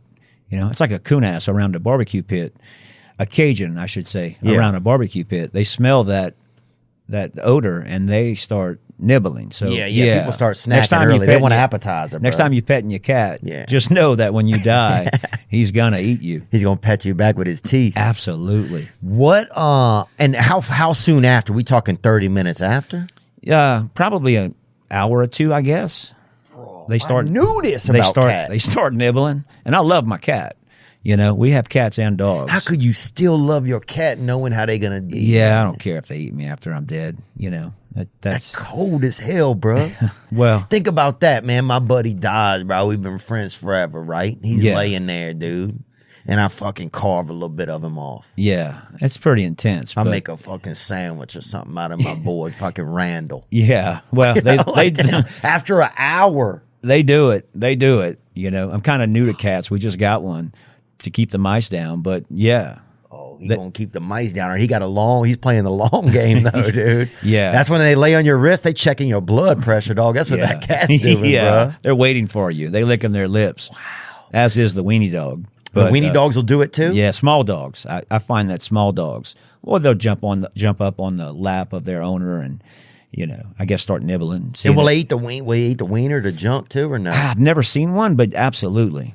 Absolutely. You know, most of the time it's, I kind of feel like they're nudging you to see if you're still alive, you know, maybe licking you at first. And then when you don't respond, and then they just start, you know, they just go after it. It's pretty intense. And what about like a turtle? If say the body's in the wild, it's in the water or something. Do they eat the junk? They eat the junk off a body or not? Well, usually the body's covered, so it's gonna be arms. Oh, okay. So it has clothes on. Yeah, you're gonna have pants on. And how big was your waist get if you get bloated? Say I'm like a 34, 35-inch waist. How big would? Yeah, you can go to a 43. Ooh, you know, wow. In the bloating stage, the body's. That's like my buddy Thomas. I think he's like a 43 or something. You do swell and get a lot of edema, and then it starts to almost liquefy. We've had cases where we have to move the body or pull that body out, and I've grabbed the leg of somebody, and when I pulled, everything came off, all the skin, and you pulled the whole leg off. Bro. Yeah, you know, it didn't detach the leg, but all the skin. If you'd have kept pulling, would it have? No, I don't think it would have pulled the leg off, but all the skin just you know, that does happen. But the body's so frail at that point, you know. Do you think you have some infatuation with death? Why are you able to handle this sort of thing? I couldn't handle some of the images that we pulled up, right? Yeah. I mean, really, you know, like. What makes you think you're able to digest that visually and emotionally and everything? And how does it digest for you? Yeah, you know, I started healthcare really young in life, high school. All my friends were taking shop, and I decided to take a nursing aid class. I figured I'd be able to bathe the girls. Well, that didn't work out so well. That body shop, homie. You know what I'm talking about. I should have took shop, but that woodworking. But always had a fascination with healthcare, and then I went into other things. And at one point, cardiopulmonary respiratory therapy. So we manage life support systems. So okay, so then you're getting close to death. Then, so yeah, you're on the edge right there. RT deals with trauma. You know, we're the airway in that regard. So we're involved in every traumatic death. RT, when you say that? Respiratory therapists are always in the ER working for major codes and car accidents and things like that. So you were around a lot of that? So, yeah, I mean, we manage the life support system. Sometimes we have to pull the plug or turn the machine off. No. And that's what so you'd have to actually pull the plug? Yeah, well, you just turn the power off, but yeah. You'd think you'd at least pull the plug, like at least it's eventually you do. I mean, you have to take the machine out, but you know, terminating life support on somebody, by the time you're at that stage, they've done brain tests to see if there's any brain activity, and these people don't want to live on a machine. You know, it's not like they're alive and talking to you right. at that stage. But again, we see all, you know, we see a lot of trauma. And I've always had this, I've always wanted to see, I wonder what paramedics and police see. You know, I wonder what people look like when they don't make it to the ER. I can remember having my brother was in the Iraq War, the first one a long time ago, and he'd brought back some pictures. And he had some pictures of extremities and things, and I was just fascinated to see that. I don't know why I was born that way. But I was really fascinated to see some of that. And then that a la carte, huh? Yeah. And so then later in healthcare and seeing trauma, we don't, you know, for someone that's not in healthcare, yeah, it's hard to see and imagine, but I don't necessarily see my eyes, or I'm looking at science and anatomy. You know, that's just a femur or that's just a brain. This is parts of the anatomy that you know we've you know studied and seen before. Yeah. So it's not like I'm seeing you. You know, I'm not seeing Theo. I'm seeing you know I just in general brain and knees and whatever. Yeah. arms. I mean, people say, how can you be a coroner because you see bad stuff? Well, an orthopedic surgeon will take your arm off, and they're dealing with blood and you know all kinds of things, and they remove your arm and then put it back on. You know, so it's the same thing, kind of. It's just what we see. Do you ever feel like, so you determine the time of death? Yes. Wow. And how do you know if you get it right or whatever? Like, does a buzzer go off or something? Like, how do you? That's actually tricky, you know, to the exact time of death. Okay. There are things that can be done. You can do a liver temperature. You can, you know, the stage of decomposure. If there are maggots and bugs on the body, that can give you a window of how long they've been down. Mm-hmm. You know, flies lay eggs, and then you can even take the maggots and send them to a lab, and they can tell you what their age is, and that can help you determine time of death. But that's a bit extreme. There's other ways. You know, when was the last time you spoke to Johnny? You know, when was the last time anybody saw him? What were his complaints when you saw him? When was his last Facebook post? When was his last phone call? So you can kind of get a window into that time of death. Even rigor mortis, you know, it comes on and then it lets go. And there are certain time amounts on that. So we can figure out, you know, an approximate time of death, you know, unless you're working in the ER and they stop breathing, or the paramedics are there because maybe they're sluggish, but they're not completely deceased. You know, that's an exact time. But other than that, it's a guess based on evidence. Okay. When they call us, we issue a time of death. It's when they contact us. So we get called on Johnny by a nurse in the ER or a police officer, and I immediately look at my watch and say, okay, time of death is 10:15. That's not the exact time they died, but that's when they notified us. So okay, close enough. Yeah. And if you get it right, you don't get like a notification on your phone? Like nobody? No. There's no reward or anything for getting it right? No. Okay. Not at all. Now, it does help the attorneys and when there's lawsuits happening, or, you know, they need to get as close to the time of death as they can for homicides, because then it puts people in different places. You know, where were you at 10:50? You know, so you know, that's why sometimes it's really important to know as close as you can get to that actual time of death. And is there like a toe? You guys do actually. You always hear about toe tags, right? People put a toe tag on a body. Is that true? So we don't put it on the toe, but you know, labeling that body is very important. If I'm going to send you to autopsy, I don't want to mix you up with someone else, or I don't want to send you with nothing. And then I always type a report on my death. Everything I see, I have to type and put into a report. So when that pathologist is reading that report, I'm painting a picture for him, and that helps him in his autopsy. In fact, I brought you one. I brought you your own personal toe tag here. No. You want to hang that on the wall? Gosh, this is You can hang it on your toe if you want, but I don't know if my mom would be happy if I accept this right now. Oh, to be determined. Thank you. To be determined. Yeah. But you also put that under sex. Yeah. So. Well, I think I have you in NOLA. Place. That's good. Yeah, that's where I was born at. So yeah, I could see myself dying over there, bro. Yeah, that's a great conversation piece, you know? Yeah, it is actually. That's not a bad dude. Thank you. Yeah. Very sweet of you, bro. Speaking of New Orleans, during Hurricane Katrina, did they bring in a lot of coroners to help out? What happens when there's a natural disaster like that? Yeah, we can. Did you get called in? I didn't go to New Orleans. Actually, I volunteered for Lafayette because there was a lot of, not coroner, but healthcare in general. Oh, I see. So there's still, there's a lot of other recurring deaths, and even in the outlier areas. Yeah. I'm just thinking of Katrina because it was one of the more known hurricanes. I think, what else was there? Ida? I'm trying to think what else was over by you guys. Hurricanes, yeah. Ida, there was some in Texas.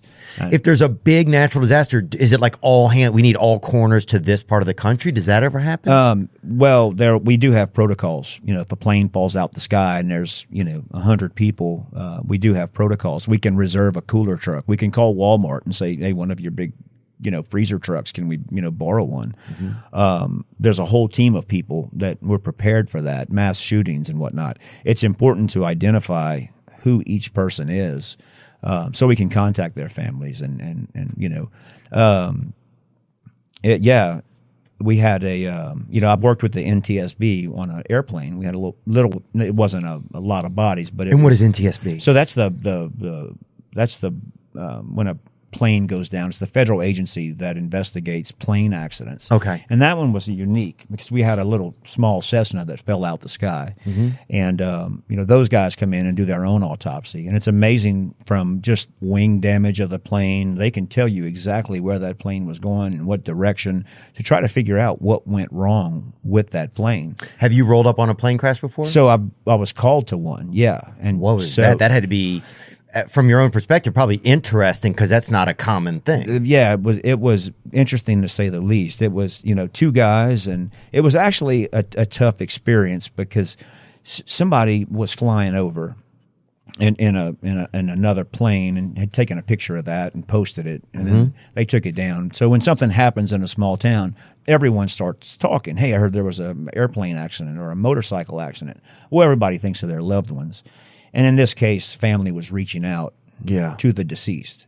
And it's hard to watch that phone ring and just stare at it and know that, this person, is trying to get a hold of their loved one. That can be tough to see. And, you just know that mother or father is trying to get a hold of their son. So that probably happens often then. You're at a crash site and there's a ringing phone. Right, or any site. News spreads fast. I think Johnny OD'd. Well, then Johnny's phone just starts blowing up. People are trying to call him. I mean, I lost my best friend.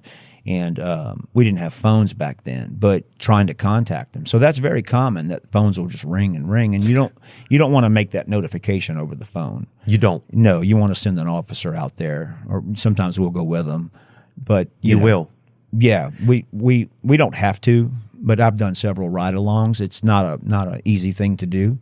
When we go out to a scene, we're often forgotten. We're the last responder, right? When we go out and your loved one is deceased, whether it's sudden or natural, families are in a different mindset. They rarely remember us, from that case. And I always give people my personal cell. It's like, look, you're going to have questions later. Call me. I'm going to, I'll sit with your family and tell you exactly what went on. Have you ever had someone try to call you and just lost and trying to get you to bring their loved one back to life? Have you ever had any? No, but I've had them. I've had people that maybe you didn't look at this one right or not believe the cause of death, and I can't share all that information. I can't share everything that I see and find with the public. So I'm 100% right. But some people, maybe it's a suicide, and they don't believe that this person would have done that. And they're, did you investigate it for a homicide? And it's like, well, believe you me, that's the first thing I do, So we do get those calls from time to time. The hardest part, and we were talking about suicides earlier, the blood and guts don't bother me. But for me anyway, when I read a suicide note, that's what sticks with me. I can remember every one I've read. For some reason, it's personal at that point. Not, hey, I'll be in the barn, come find me in the barn. Maybe a child emails their suicide report note to their family. And can you imagine? And or just a long letter. It makes it more personal, and that sticks with me longer than anything else. And what do those entail a lot of times? If you're looking through them notes, what are they putting in there? Well, don't blame yourself kind of thing. I'll always be, an angel on your shoulder, and just real personal things. I didn't do this because of you, or it's for some reason that sticks in my brain more than the actual scene. It's just hard to deal with sometimes. That changes the mood, if you will. Has there been a death that was really just blew your mind at how tough it was to deal with? That's something that maybe it attached to something you had personally in your life, or an experience that helped you learn about yourself? Yeah, those are when you'd ask me about personal ones. I guess when I see, I have children, and when maybe like not that long ago, I had a 22-year-old lose his dad. And to watch that 22-year-old walk up to his father in an ER, I could imagine my children coming to see me, and it, those hurt. Same as with babies, and all those things are hard to see. They really take a toll on us, and there is no out for us. We have to deal with it best we can. They're not always easy. My escape is music. I listen to music on the way there, and I'll listen to music on the way back, and it's on the way home, and it's two different types of music depending on what I've seen, but we all need that escape.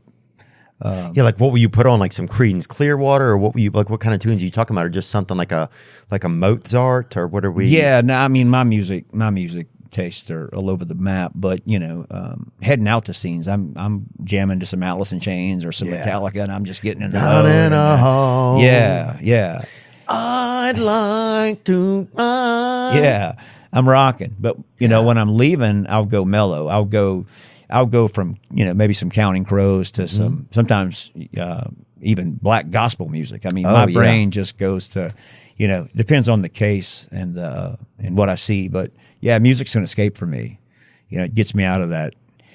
I don't do this full time. We all have other jobs. We're very we're paid off of the budgets, and we don't have much.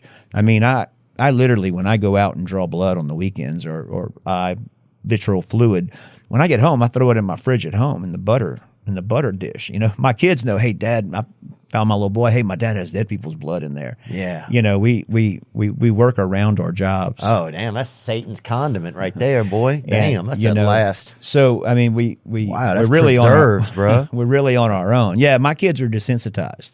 They back in the early Windows 98 when you could set your screensaver to just roll through your pictures on your computers. Every once in a while, one would get away from me, and it would just be this gory picture, and I'd have to take it down. But my kids are just desensitized, to say the least. But they hear me telling stories about what I'm working with, and so they know how dangerous drugs are. They know. One thing, I wanted to talk about preventable deaths and deaths that we see too often. Yeah, that's a great question. Like, if you were a parent, if you were, or just a human being, you mentioned earlier, like the holidays is kind of a time where you need to be a little bit more cognizant, because things happen then, Things happen fast. Not to take a 2-lane highway if you can't afford lane. It's so funny, after living in a bigger city and you get back to a smaller place, 2-lane roads, like highways, seem so dangerous. You're like... It's crazy to think that both of us are going to pass each other safely with all the common accoutrements they have. People having cell phones, whistles, perversion toys or whatever. And two people are going to go by each other at 70 miles an hour safely. Yeah, those people are on fentanyl and heroin and coke and mushrooms and you name it. And they're 5 inches from you, or your children or your family. It's you really see things. So for me, ATVs and 4-wheelers scare me. Yeah. I've had even seasoned farmers will die on 4-wheelers, and it's kind of a thing. Kids love to ride 4-wheelers, and they're just so dangerous. If they flip on you, they're gonna break your neck. There's a great possibility of that. The same with you hear of Polaris Rangers and other UTVs, a 4-wheel golf cart like 4-wheel drive things. People don't consider the flip ratios on those things, and I've had several cases where 3 or 4 children die on them. You may go to Tractor Supply and get a cheaper $8,000 for a 4x4 that 4 wheels, and people think, well, that's safer, but the flip ratios are terrible on those cheaper ones. Yeah, and they flip when kids are just riding them in the yard. So. That's my big thing is 4-wheelers. I'm scared to death. I've always have been, to let my kids ride them. just because of what I see. Yeah, well, I think look, you're the guy who knows. You're the guy who's standing at the finish line and seeing who's finishing early. Yeah, and what the causes of those finishes are. Yeah, and if you say that it's motorcycles, if you say that it's four-wheelers, then that's what it is. You know, that's some of the risk of things. Yeah, don't ride a horse if you don't know how to ride horses. Mardi Gras is a big deal. A bunch of people in Louisiana, everybody gets drunk and rides horses. Yeah. I mean, horse throws you off, you hit your head, you're done. You're drunk on a trailer, you fall off that trailer, it runs over you, you're gone. I mean, we see Mardi Gras is an interesting time. I mean, yeah. I literally throw a pillow in the back of my car because I might be on the road all night. You know, we see a lot of motor vehicle accidents, you know. Drunk driving, you know, hold my beer and watch this kind of deaths, you know, where I've had guys trying to jump other cars and, you know, dualies wrapped in trees 15 feet above the cement that were reduced to the size of a very small car. Yeah, Kia Sophia. Yeah, so, you know, Mardi Gras is a interesting time to say the least. A lot of accidents. You know, obviously you get brought on all kind of calls, and having a certain level of trying to keep things humorous if you can. Right. You know? Right. Are there ways you do that at crime scenes? Are there crimes where you just been like, you guys can't help but laugh at the just the fact that it even happened? The circumstances surrounding. Yeah. Well, one I had, it wasn't really a coroner's call, but I was called out to death by a city police officer. So I get there, and, you know, again, we're in a parish of 80,000. A lot of people know me. They know what I drive. You know, I can't go to a friend's house and have a cup of coffee without my phone ringing. Hey, did so-and-so die? I'm like, no, I'm just hanging out, you know, still alive and well. But I got called one time, and the guy was still alive. They were doing CPR, and he had a heartbeat. So I walked, as I'm walking up to the house, I see the families, I see their posture change, like, you know, oh shit, the coroner's here. It's not good. And, you know, so I walk in, and the paramedic says, we got a heart rate. And I'm like, he's not dead yet? Who called me? So I immediately walk out, and I wave at the family. And that guy's still alive today. And you can imagine them saying, you were so sick? Wow. The coroner came. You know, those are, you know, we see crazy things. One lady was told to put jelly. She had a really bad infection. Mm-hmm. She was putting jelly between her legs. Okay. And somebody said, put some jelly on it. Well, she was rubbing. Like what you mean, like Smuckers or something? Well, that's what she was using. Okay. Normally, it would be more of a KY jelly or something for that. And her legs were purple. And it was like, what's going on here? And her neighbor said, you know, well, she was putting jelly on it. And it's like, wait, what? You were using Smuckers? That's the wrong kind of jelly. But, you know, we've seen wedding rings around penises. It's like, man, how'd you even get that on there? Yeah, just wow. That must have been. That's a big promise. Yeah, huge. You know, we see bizarre things like that people do. Autoerotic deaths are actually very dangerous. We actually get not a lot, but enough of them. And that's where people are pleasuring themselves and also hang themselves? Yeah, they're starving their body of oxygen. You know? Okay. I mean, when doing that, you need a spotter because it's so common for people to die. Yeah. When they're doing that. So, well, shit, if you got a spotter, you don't even need to do it usually. Well, it depends. But yeah, I guess, yeah, people's into different stuff and people are artistic. People, you know, bad things can happen in that regard. Just bizarre things. Now, back to we were talking about animals. I had a call from police, and they weren't sure. They didn't see a gun, but it appeared that someone had there was foul play based on the face and of the decedent. Okay, and that was just rodents, you know, that had gotten into rats. The home. Yeah, so it looked, you know, suspicious of a homicide. You know, so but enough rats get in there. That's right. So we can get out there and say, no, this is, you know, we'll still send an autopsy to be sure in some cases, but they'll make a cheese out of anything, huh? That's that right. Post-mortadella. That's right. That's right. I'm fascinated by that cat that took somebody's head off. They'll take somebody's head off, huh? Yeah, completely. Wow. And where do they hide it somewhere? No, they eat it. Oh my God. I mean, but bone. I mean, they eat bone. There's no skull left. It's gone. It's a wig on the ground next to a body. If you can imagine, and down into the chest, I could see their left main stem from their lung, and it's just amazing how fast a cat can eat you.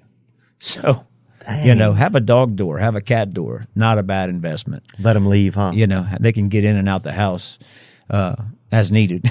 Yeah, we had a lady that had a cat. She had a panther living in her house, and she didn't even know, this old lady, and it killed someone. Had a panther? Yeah.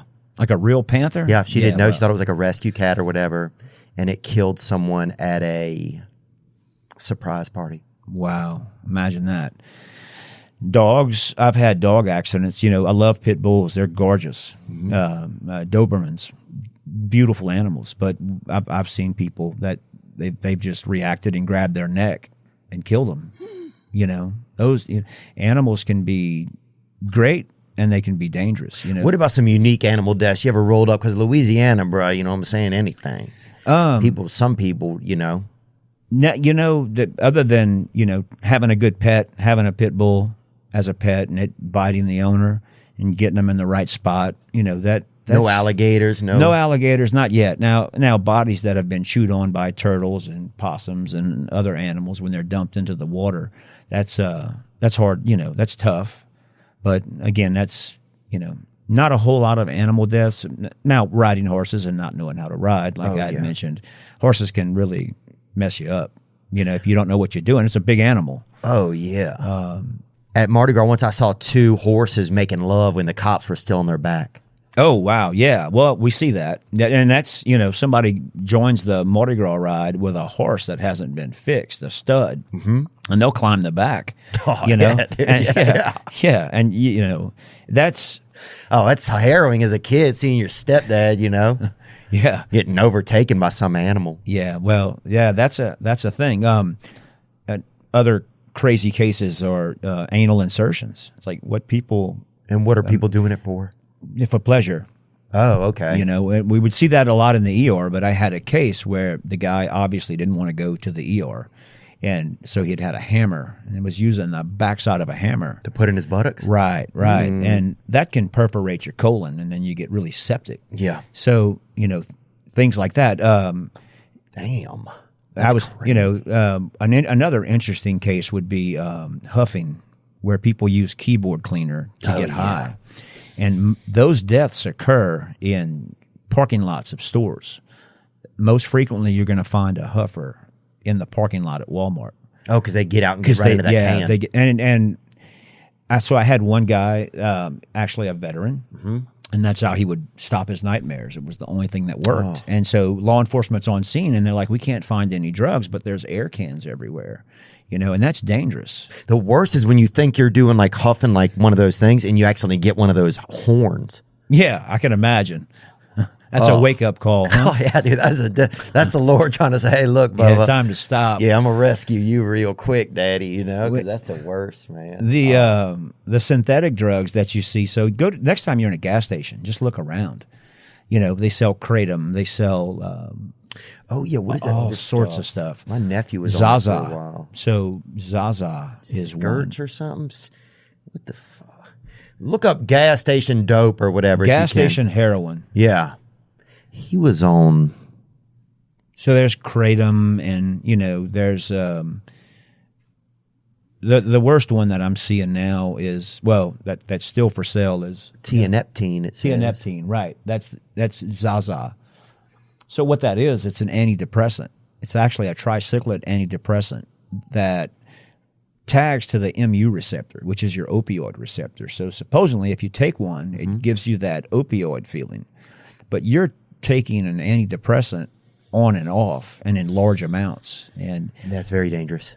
Yeah. And once, so, I mean, you can take commonly prescribed Lexapro for a week or two, and when you try to stop, you start having these, you start detoxing on this medication. Yeah. So people that get on that stuff can't come off. It's actually, when I was reading on it, it's worse than heroin, the withdrawals from that stuff.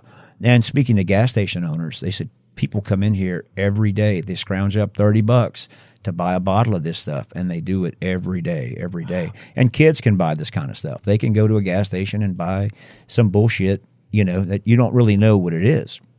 When the synthetic bath salts and the synthetic marijuana came around, at first it was a synthetic marijuana, and we didn't really get any. There wasn't anything bad happening. but then they outlawed it, and then it came back, and that's when it got really bad. That's when people, and I'd never seen this, but people were chewing other people's faces off, and it completely changes their psychopathology. They just go crazy on it. And these companies, they keep making them illegal, but they keep adding a different chemical to it so they can sell it again. And this was really, we bad batches. There's never a good batch, but we could tell when there were bad batches because of the psych units. We would get a lot of people that needed help being committed to bad batches of these fake fake like weed or those fake marijuana or bath salts, and we'd get calls where Jimmy's in his underwear holding a crawfish talking to God in the middle of a street, and he was on that stuff. I had one guy that was doing 60 miles an hour and jumped out his truck while driving, and that's what he was on.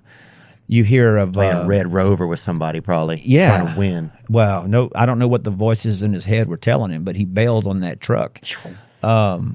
It's dark, the things that can happen, man. And so, is there moments where, like, so say if you are, because you're kind of like, you determine if people are dead or not, right? Yeah. Well, yeah, they're dead. I mean, yeah. Have you ever had somebody and they're not dead? Yeah, that's in that one regard where they still had a heartbeat, but yeah, no, it's never are they dead? I mean, even the law enforcement and people can tell, when someone's not breathing. You never showed up and be like, this guy ain't dead. No. Okay. No, not yet. Not yet. Have you ever like put somebody in a body bag and you low key had like some like you didn't like that person and you were like, not like you were personally like, I'm glad they're dead, but there was a little part of you like because we all have kind of twisted parts of our souls that felt a little bit of joy, you think? No. I've never had that happen. Even the biggest enemies, I don't, they died. Their family's going to be upset. It's, But I hear you. I guess the right person hasn't died yet. Right. Maybe one day, but because I think of myself as a loving person, but I can't, we're all very complex individuals and uncomplex. And so I think I'm just wondering if part of me, if I ever put, put that zipper up on somebody, if I'd be like, yep, got him, or something like that. Yeah, not yet. Not yet. We try to be as compassionate as we can, and there's family and children involved, and it's tough. Do you get invited to a lot of the services and stuff? Do you have to go to that thing, or are you guys required to go to any funerals? No, not really. Only for friends, really friends, and maybe there's a few cases that were just really hard where the family was struggling, and I'll go in there and give them a hug. COVID was a thing, and COVID was really rough. Really? My opinion on COVID, from what I dealt with, when it started, like I said, death is seasonal. And March, April, May, it eases up. That's our slow time. We don't get as many deaths. Now, ODs and suicides and homicides are 24/7 now. I mean, that happens every day. But the end of spring, early summer is when we don't get as many calls. And I can remember training somebody, and she would say, when am I going to get something good? When am I going to get something good? And I kept saying, just be patient. Just be patient. It's like bass fishing. You might have just some normal everyday stuff, and then boom, you get a big one. Yeah. Well, I used to work fast food too, and I remember everybody wants to do the fries or something like the first day you're there. Right. Well, it's like, dude, you can't just do that. COVID came, and we had heard rumors that there was this virus, and my wife and I went to Colorado, and we were aware, but it wasn't out the box yet. And then shortly after we got home, we just started getting phone calls and phone calls and phone calls. I mean, I still have PTSD from talking on the phone. In healthcare, we didn't know what was going on. People were dying left and right. I'm talking, I would have one hospital on the phone, and I'd have to say, can you please hold? And I would answer the other one. I'd have 3 calls coming in every hour, and that stayed constant for, 3 or 4 months, just the amount of deaths we had. Now, Louisiana, we have a lot of unhealthy people in general, and when, COVID was the same thing every time. It was, before the nurse would tell me, I'm like, well, wait, let me guess.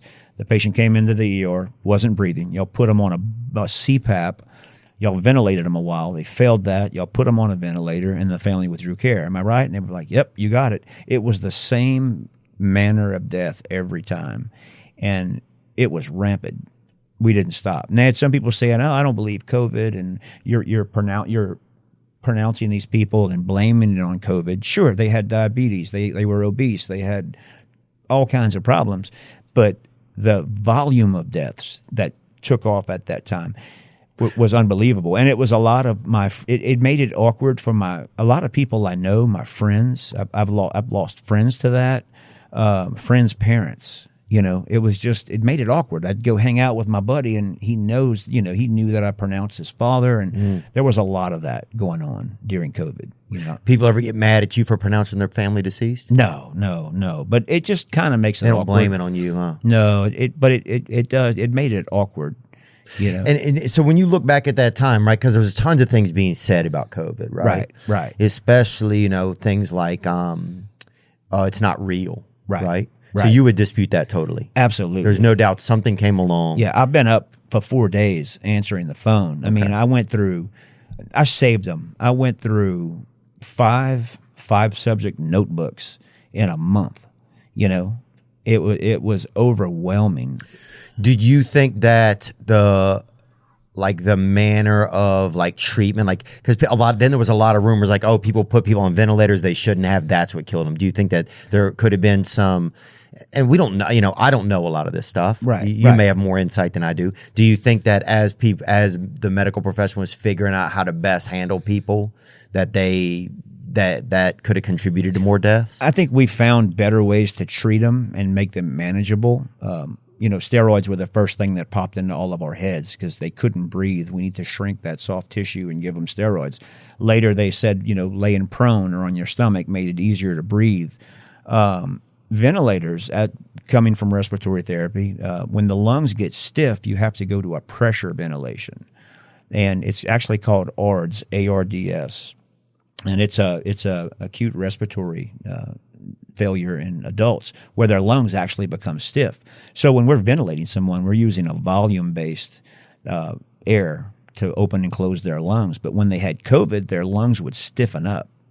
And the only way to truly ventilate them, to get their CO2 down, was to jack up that vent on pressure support, on a pressure ventilation, that is. So you're sending in a pretty, a pretty high PSI, you mean? Yeah. We were ventilating them with air pressure instead of just that volume flow based. And we had to. That was the only way you could get their lungs to open and close. And then eventually they wouldn't. They would stiffen up.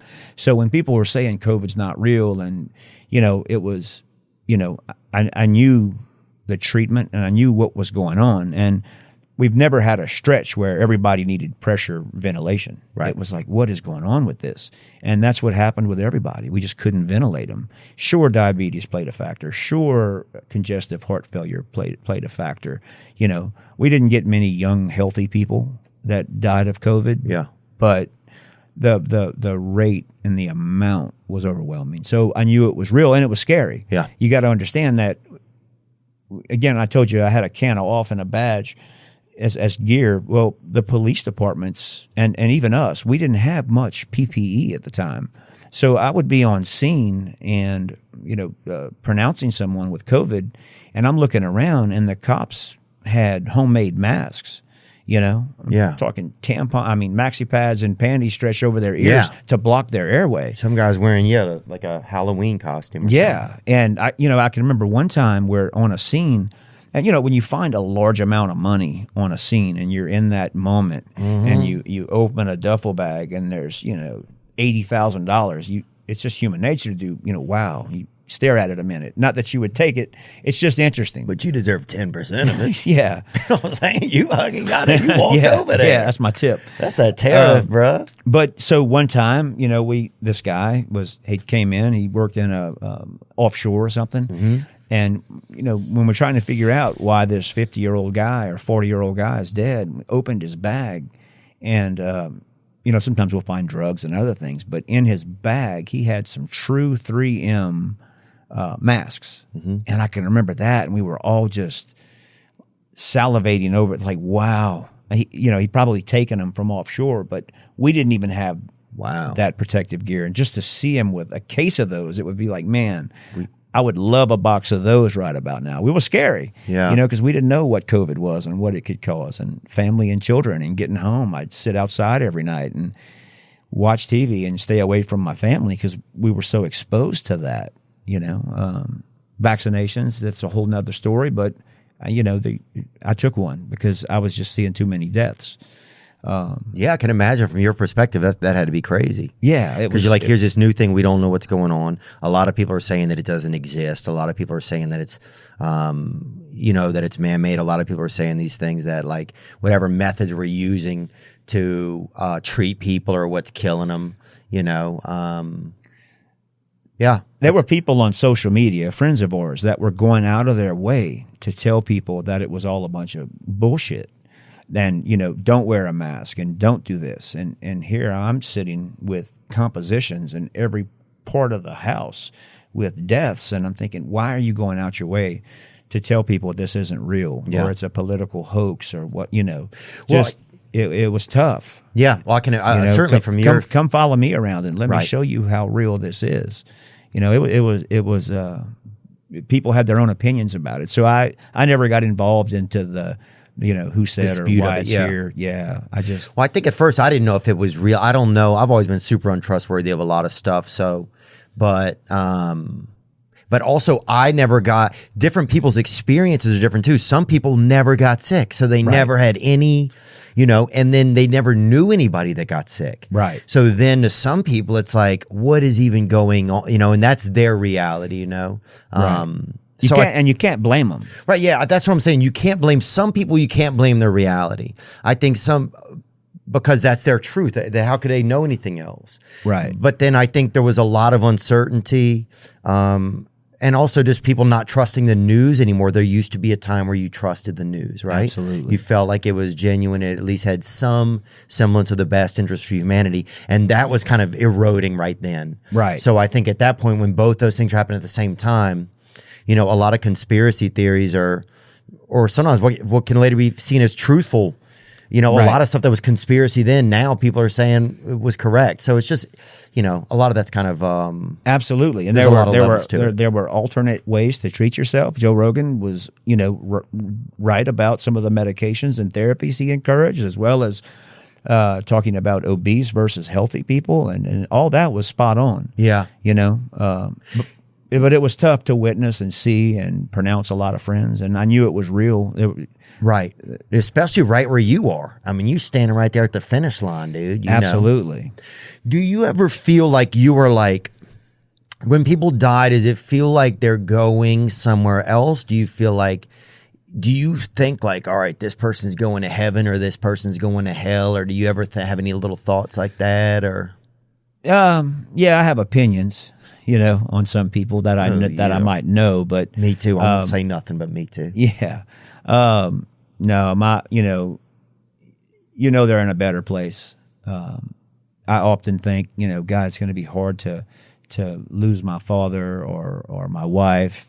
And then I witnessed my father-in-law die of cancer, and he was struggling there at the end. And to know that he was no longer struggling, and when he finally passed, there was a peace. So I think I can accept that in some regards later in life, because you see the really bad deaths, and you see people that struggle, and sometimes it's I'm glad God took them away from this pain and suffering. So yeah. Do you feel like do you ever feel like people do you get any insight, I guess, into just being around death so much, right? Because a lot of us aren't around it. Right. We can't even go. People want to find a dead body. They can't, people are, but you get to be around it kind of. Do you ever feel like that people are like, do you ever get any insight if people are leaving to a better place, or if they're like, do you feel anything like that? Do you think you get any more insight than just the regular person sitting around wondering what the afterlife is like or anything? No. But in those instances, I'm so overwhelmed with evidence and looking at things that I'm not really. Again, when I see someone that was suffering, or maybe they're 80 pounds and they were once 200 pounds, I'm somewhat relieved that they're gone. But as far as for the afterlife, I know in my faith that they're going to a better place. So, but I have back to your question, I've I guess I've joked and said, well, this guy's going straight to hell. Yeah. Bitch. Yeah. Yeah. Sometimes you gotta. But yeah, he's going straight down. Yeah. But again, that's just personal joking and stuff like that. Yeah. So crystal meth came, and that drug is really rough on people. It turns people into monsters. Really? It really does. These people, they just turn into demons. They do things that most normal people wouldn't do. But it's interesting when I have someone that abuses meth and I go into their home, because these people are up all night fidgeting. They can't sit still, do electrical. right? Yeah. Yeah, they do electrical. Sometimes they want to. I've had people take electrical wires and try to create things, and they shock themselves. But what's interesting sometimes is the things they make, like drone deflectors. I went into a house once, and they had all these weird things hanging, and I actually went home and built one just as a memorabilia. But they'll take a electrical cord or rope, and then they'll sew or wrap a barbecue spatula on the end of it. It makes no sense. But they would put them in all the corners of their houses, and I'd ask families like, "Hey, what's that? What's going on with all this?" Like a dream catcher at Arby's, huh? Yeah, and it's like, "Hey, that's drone. That's what he said. Deflected the drones." So it's kind of cool. Like, oh man, the paranoia would set in, and it's interesting. It's sad and it's terrible and all of the above, but it was interesting to see some of that. It is some of the creativity. There's a lot of odd creativity in meth. You can tell when you go into a house when there's calculators taken apart and just things that are disassembled everywhere. You know that this person was on some type of amphetamine. You ever had to go? You ever found somebody hiding somewhere real neat, or somebody died during hide and go seek or something? Yeah. Well, there was a guy under a house once. And no clothes on. I wouldn't like that part. Yeah, naked under a house, eating popsicles. Oh yeah. I mean that's different. Yeah, that's a different way to do it. PCP, that makes you a bit crazy. But truck drivers, we get truck driver deaths a lot. They're from out of state. Why? Why do you get truck driver deaths a lot? Well, not a lot, but we get them. We have truck stops, and a lot of times they'll pull over, and look, truck drivers aren't healthy. I mean, they're big guys because they drive all day long. Yeah. And, sometimes I'll get called out, and I'll be in somebody's truck. I've never been in a truck driver's truck before until I started doing this, and I'm looking at how they live, and, they notify their parents their family by phone, and so maybe the wife's flying in to get his personal belongings, and the truck's full of condoms, and it's like, oh man, I don't want this wife coming into his truck. So hey, can we throw this stuff out? Before the wife gets there. Yeah, give him a little. That's respectable, dude. I don't want the family's last thoughts to. Yeah. So there are different cases and different positions that we're in for sure. It's an interesting job, and I'm very sympathetic and compassionate when we all get faster as we work. We get faster at things we do. We learn how to do them faster, and every once in a while I have to stop and remind myself to slow down and to make eye contact with that family and to be really compassionate. That's the nature of everything, I think. Once you get in the flow of something too much, Yeah, you do it too fast. Yeah. And you don't stop to, maybe spend that extra time with them to reassure them that, that their family's taken care of. So, things like that. Yeah, I mean, it's easy to even joke about, from being removed from it, It's like, it's easy sometimes to try and make levity of some of the situation, What are there things that you guys have done, like in the moment, or things ever that happen, you try to keep some levity in the situation? Because the only opposite to such a dark moment is some levity, Yeah. We'll tease the officers, joke around with the officers on scene, not so much the person laying there, but You try to pick up their spirits, you know, in all sorts of ways, you know. Sometimes you can ask them to hold something, and they think they're actually doing something that needs to be done, and they're just holding a needle. And, you know, an hour later, they're still standing there holding that needle. And it's like, you can let that go now, you know. But, yeah, you know, you have to have a bit of humor. Otherwise, it'll eat you up. Yeah. You know, what's sad is for folks like us, you know, we're underfunded. We use our own cars and, you know, the things we do. Wow. We don't have protective gear. So when I go out, we recently just got some, but when I go out to, say, a homicide, which is, we're seeing so many of those now. Yeah. African-American kids are dying by gun violence, and Caucasian kids are dying from drug overdoses, and it's overwhelming. But when we get called out to a homicide, a shooting, you know, and in one of the cities close to us, they're rated the number one dangerous place to live in Louisiana per capita for the homicides within my parish. And so it might be 3 o'clock in the morning, and I go out to a shooting, and I'm walking up to that scene. Well, by the time I get there, I'm, again, last responder, right? So I get there. By the time I get there, everybody in the neighborhood and family and friends are all on scene. So I'm parking 3 blocks, 4 blocks deep, and having to walk through a crowd of people that I don't know that are upset, angry, high, you name it. Yeah. And I have to go to find that body and the police officers, and it can get hairy, you know. And I'm in scrubs, you know. I'm not dressed in a bulletproof vest or anything. I've been on scene where shots were fired. It was a block away, but you know, when you're in scrubs and shots are fired, you know, it's pretty tough. Yeah. Yeah, because somebody's already dead. Yeah, I would have started saying that. Hey, you know. Yeah, well, there was a case in North Louisiana where the guy had was shot, and the paramedics were working on him. A friend of mine was actually on this scene, and so they're working on him, and a guy walks up and says, "Hey, man, is he going to make it?" And the paramedic said, "Yeah, I think he's going to pull through." And the guy shoots him right there. Boom, boom, boom. Puts 3 more rounds in him. You know, so scene control can be tough when there's, you know, 2 officers and 300 people. Yeah. Just recently, and again, my condolences go out to this officer who was just killed in another parish next door to us. I mean, great guy, really good guy, and there wasn't many people there for scene control, and one of my friends showed up as a marshal, and the whole crowd was telling him, "It's about time one of y'all died," you know, and just saying things that, you know, y'all all need to die, and you know, you have guns, but we have bigger guns. When you're by yourself, you know, at 10 o'clock at night with 300 people cussing at you, I mean, that's hard, and that's hard for those officers. Yeah, they don't get paid enough.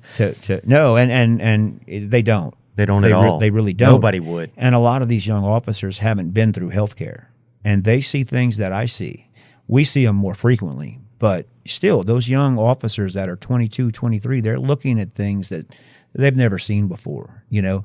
And like, you mean victims and stuff like that? Yeah, situations. Yeah. Well, every death that I see, you know, decomposed bodies, and you name it, children and babies, and it's tough for those guys. And I have partners in a company where we do psychological evaluations for law enforcement. Oh, that's wonderful. Yeah. So we have a team of psychologists that review. They take them through different tests and instruments and determine if they're suitable for law enforcement. And right now, the only people that are applying for law enforcement are high risk.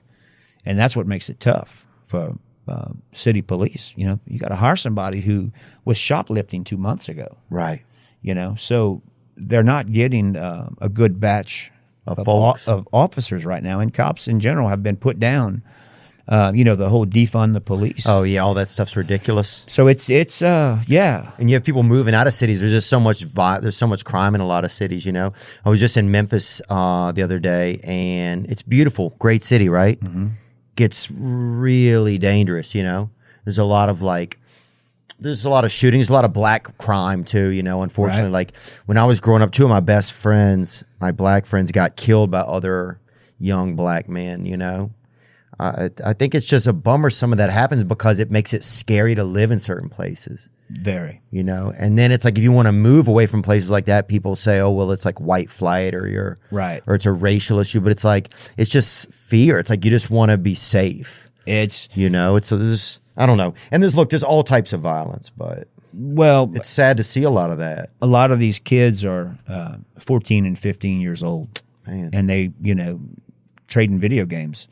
And, hey, I'll buy that game from you. Okay, I'll meet you. And then hand them the video game and shoots them. Yeah. So they're not, it's not all drug-related deaths. Some of it's over, you called me out on Facebook and they kill them. I mean, I don't understand that.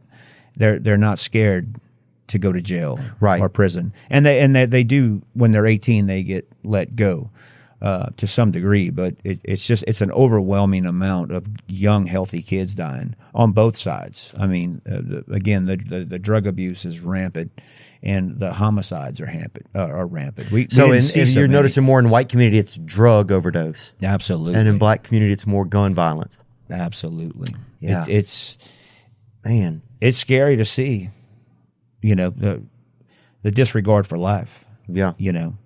And the accidental ODs. And I can't stress enough that, the synthetic drugs that are being sold in stores are dangerous. It throws these kids into seizures. But they're being sold in stores?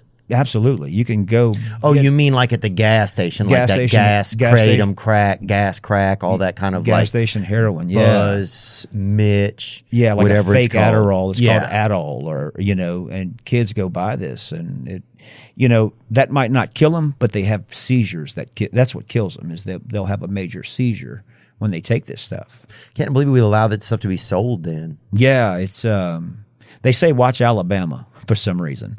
Everything starts in Alabama with that kind of stuff. And then Alabama outlaws it. But as soon as they outlaw it, something else is coming back. Yeah. So it's scary raising kids. Even on social media, you can get on Instagram or any of the platforms and order drugs. Yeah. And while we're sitting here, I can order a pound of cocaine and have it shipped to my house, and it'll be here in 3 days. Dude. And kids have access to that. I'm going home with y'all, man. You know what I'm saying? Dude? Yeah, what do you want? No, I don't. But no, you're right though. If there's VPNs, you can get like drugs. It's scary. The Postal Service is the biggest distributor of illegal narcotics in the U.S. It's scary raising kids with gun violence and just all these different things that can. Yeah, it almost seems like it's just becoming like another country than it seemed like when I was growing up, when I was a child. Drugs didn't kill you back then. No. Nobody shot you. It's different, Yeah. But there's still positive things that I can help people with. One area I did want to mention is babies. My godchild just had a baby. And I like babies. Yeah. I see, we work babies. We have not a large amount, but babies die, newborn babies. Some of the things you can do is, when we raised our children, they all slept in the bed with us. We put them right there in bed with us. And luckily, we never lost a kid. But if you have a baby, I've never pronounced the baby in a baby bed or a pack and play, one of those little small cribs. What happens is parents will put babies in the middle of a king-size bed because they're so small they can't even roll yet. And they put them in that bed, and they'll basically suffocate. We all used to say it was SIDS, but it's truly positional asphyxia. So that airway's like a straw. And if that straw kinks, but as long as you're using baby products, like a baby bed, I've never pronounced the baby, unless of course they were using like an adult blanket in a baby bed. So there's things you can do in that regard, that's things I can teach people. So not have your baby in bed with you. Don't put your baby in bed with you. Don't put them on the couch sleeping while you wash dishes. Because they roll off. They'll roll off. They'll get wedged, or the pillow is so soft that they can't adjust their head and neck. Oh. So there's things I can teach people that how preventable deaths, and babies is one of them. Something that I can share with new parents. And it's super important. Yeah. So, there bad shit can happen when you do everything right, so you just got to be careful, and every day is a gift, Do you think there was a reason you got into that line of work then? Do you think there was like something that, like you had this like, you know, this dark side that led you into it? It seems like you came a little bit more through like the medical profession, or through the insurance, like just, was it what were you guys selling, you said?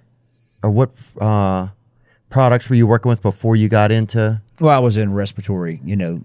So but I've always had I've always leaned towards healthcare. Mm-hmm. I've always worked in the trauma area of healthcare. So there was something fascinating about it a little bit? Yeah, I've always just had it. I was just born to do this kind of stuff. You know, I don't do the coroner's office for money. It's not I saved my best friend's life, and I look back on that, and you know, it was a blessing to have that that ability. Amen. And to be able to just be there and be a part. Yeah, if you hadn't been there, who knows? Yeah, so that's a real gift. You know, but yeah, I don't know what shifted me into it. It's kind of like I was always set up to do this kind of stuff. Yeah, you know, and you can handle it. Absolutely, and. To your retired police officer, he was like, man, those guys can eat. Yeah, we can eat. You know, that doesn't bother me. I can eat a meatball sub or boudin cracklings in an autopsy break room. Damn. You know, when you're hungry, you're hungry. I guess, brother. Damn, boy. I don't know. I wouldn't have a French dip, though. That seems a bit much. Yeah, I think. It's pretty good. I like French dip. I would do that at home, I think. Yeah. Now, we don't eat standing over a body. You got to stand off to the side. You got just there's a little break room. You can go hit it. You can go hit it and quit it. You know. And plus, down in Southeast Louisiana, bro, or if you're down in Southwest, a lot of the bodies down there could be caused by Dustin Poirier too, dude. If you that's right. If you're down in Southwest Louisiana, bro, yeah, if you got a good ass whooping. I'm not saying he's a serial killer, but I definitely know. Right. I bet if you know. And you know, fighting, we had a young guy died. He was punched once, and it was a hard enough hit, and he collapsed and hit the cement, and that's really unfortunate. But again, it doesn't take much, you know. Life's pretty fragile. Does it seem like that? It really is. It really is. Every day's a gift, man. Some of the things we get frustrated with our family and friends are not worth the frustration, because they may not be here tomorrow, or you won't be here tomorrow, you know, and I learned that. Yeah, have you learned that? Has that had a big effect on you? That's really fascinating. Yeah, you're like, this is not a big deal. Yeah, it's really not. You know, you could be pumping gas and a tire flies off a car and takes you out, you know. I've had, you know, single trees fall on cars, you know, just the most bizarre things. But when God's ready for you, he's going to take you. God. And so, yeah, it makes you aware of your surroundings, but you can help people. You can, you know, back to the preventable deaths, you can tell people what not to do. And, you know, it helps you through life. Do you ever worry about your own ego? Like I would be like, oh, I'm like, you know, like I have some special gift or something. Does that ever? No, man, I'm real laid back. What you see is what you get. I'm Cajun. You know, I just kind of roll with the flow. I'm not special. You know, I don't get speeding tickets. That's a plus. That's fair. It's nice knowing the police. Yeah. I keep a blood vial with, I don't even know what I have in it, maybe coffee. I keep it in my glove box in all our cars. So if I'm going to Houston and I get pulled over, ever since Ebola, man, cops don't like body fluids. Oh, yeah. So if I get pulled over, you know, I'll whip out that biohazard bag with some coffee in it. And I'm transporting this to whichever direction I'm going, you know. I'm bringing this to Methodist. Oh, it's body fluids. You get, you know, you can go. You know, they don't even want to shake my hand on scene. Oh man, you know, they give me a little fist bump or an elbow. You know, sometimes my hands are dirty, and intentionally I'll say, "Hey, can I borrow your ink pen?" And they like, "No, bro." Yeah. You know, can I hold your flashlight? You know, I need to look at this, and they like, "No, bro."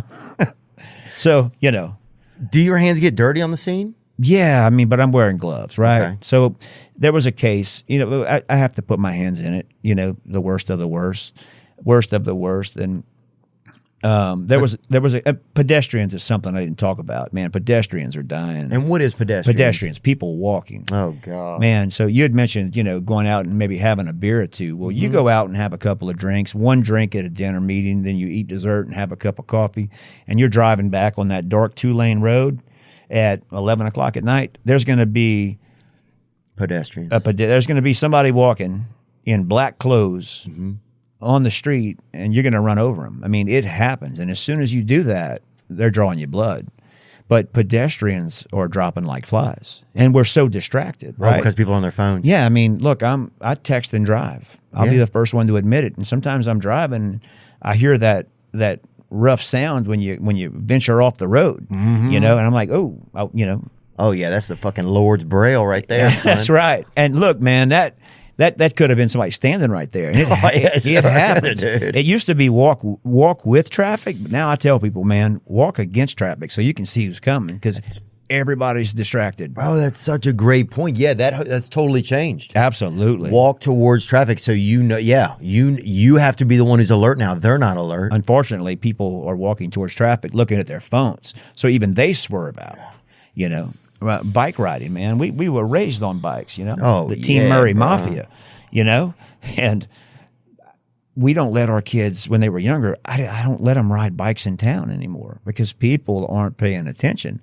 Adults on bikes get mowed over. You know, it's adults on bikes is weird. Also, I think if it's just in the you don't need to be wearing them tight pants anyway and that helmet. Well, but if you do decide to do that, do it in a track. Yeah. Because, man, we've had friends that have gotten hit on highways, and they're not dead, but, you know, they've taken really bad, had really bad accidents, you know.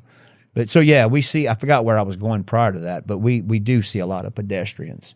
No, I think you're just talking about preventative things, you know, with that word, you know, like things to look out for. You just want to cover everything too. I know that you wanted to, you know, just be able to share a lot of information as to like, I think we've learned a lot about like all the different areas your job kind of encompasses, you know, the different types of things that you can see that come in, you know, the different responsibilities of the coroner's office that we didn't know about.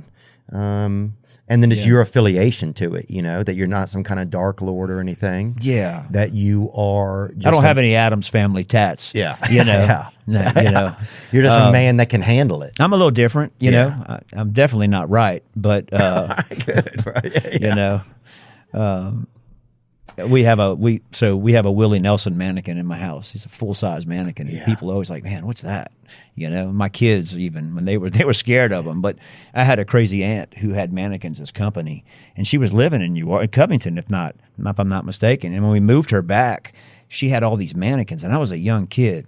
And every time we would go to her retirement home, they were in different positions, wearing different clothes, and that was her company. She was really had some psych eclectic, issues. huh? Yeah, so. When we had kids, I'm like, you know what? I need to carry that family tradition. We need a mannequin in here. So we had one. We took it to on Arkansas vacation with us, and the camp next to us just wasn't quite sure about us. Yeah, because I'd point it facing their cabin, right? And then I found a Willie Nelson mannequin in a place that the guy sold it to me, and it's just a lot of fun. It's pretty different. Cool. It's weird. Yeah, it's cool.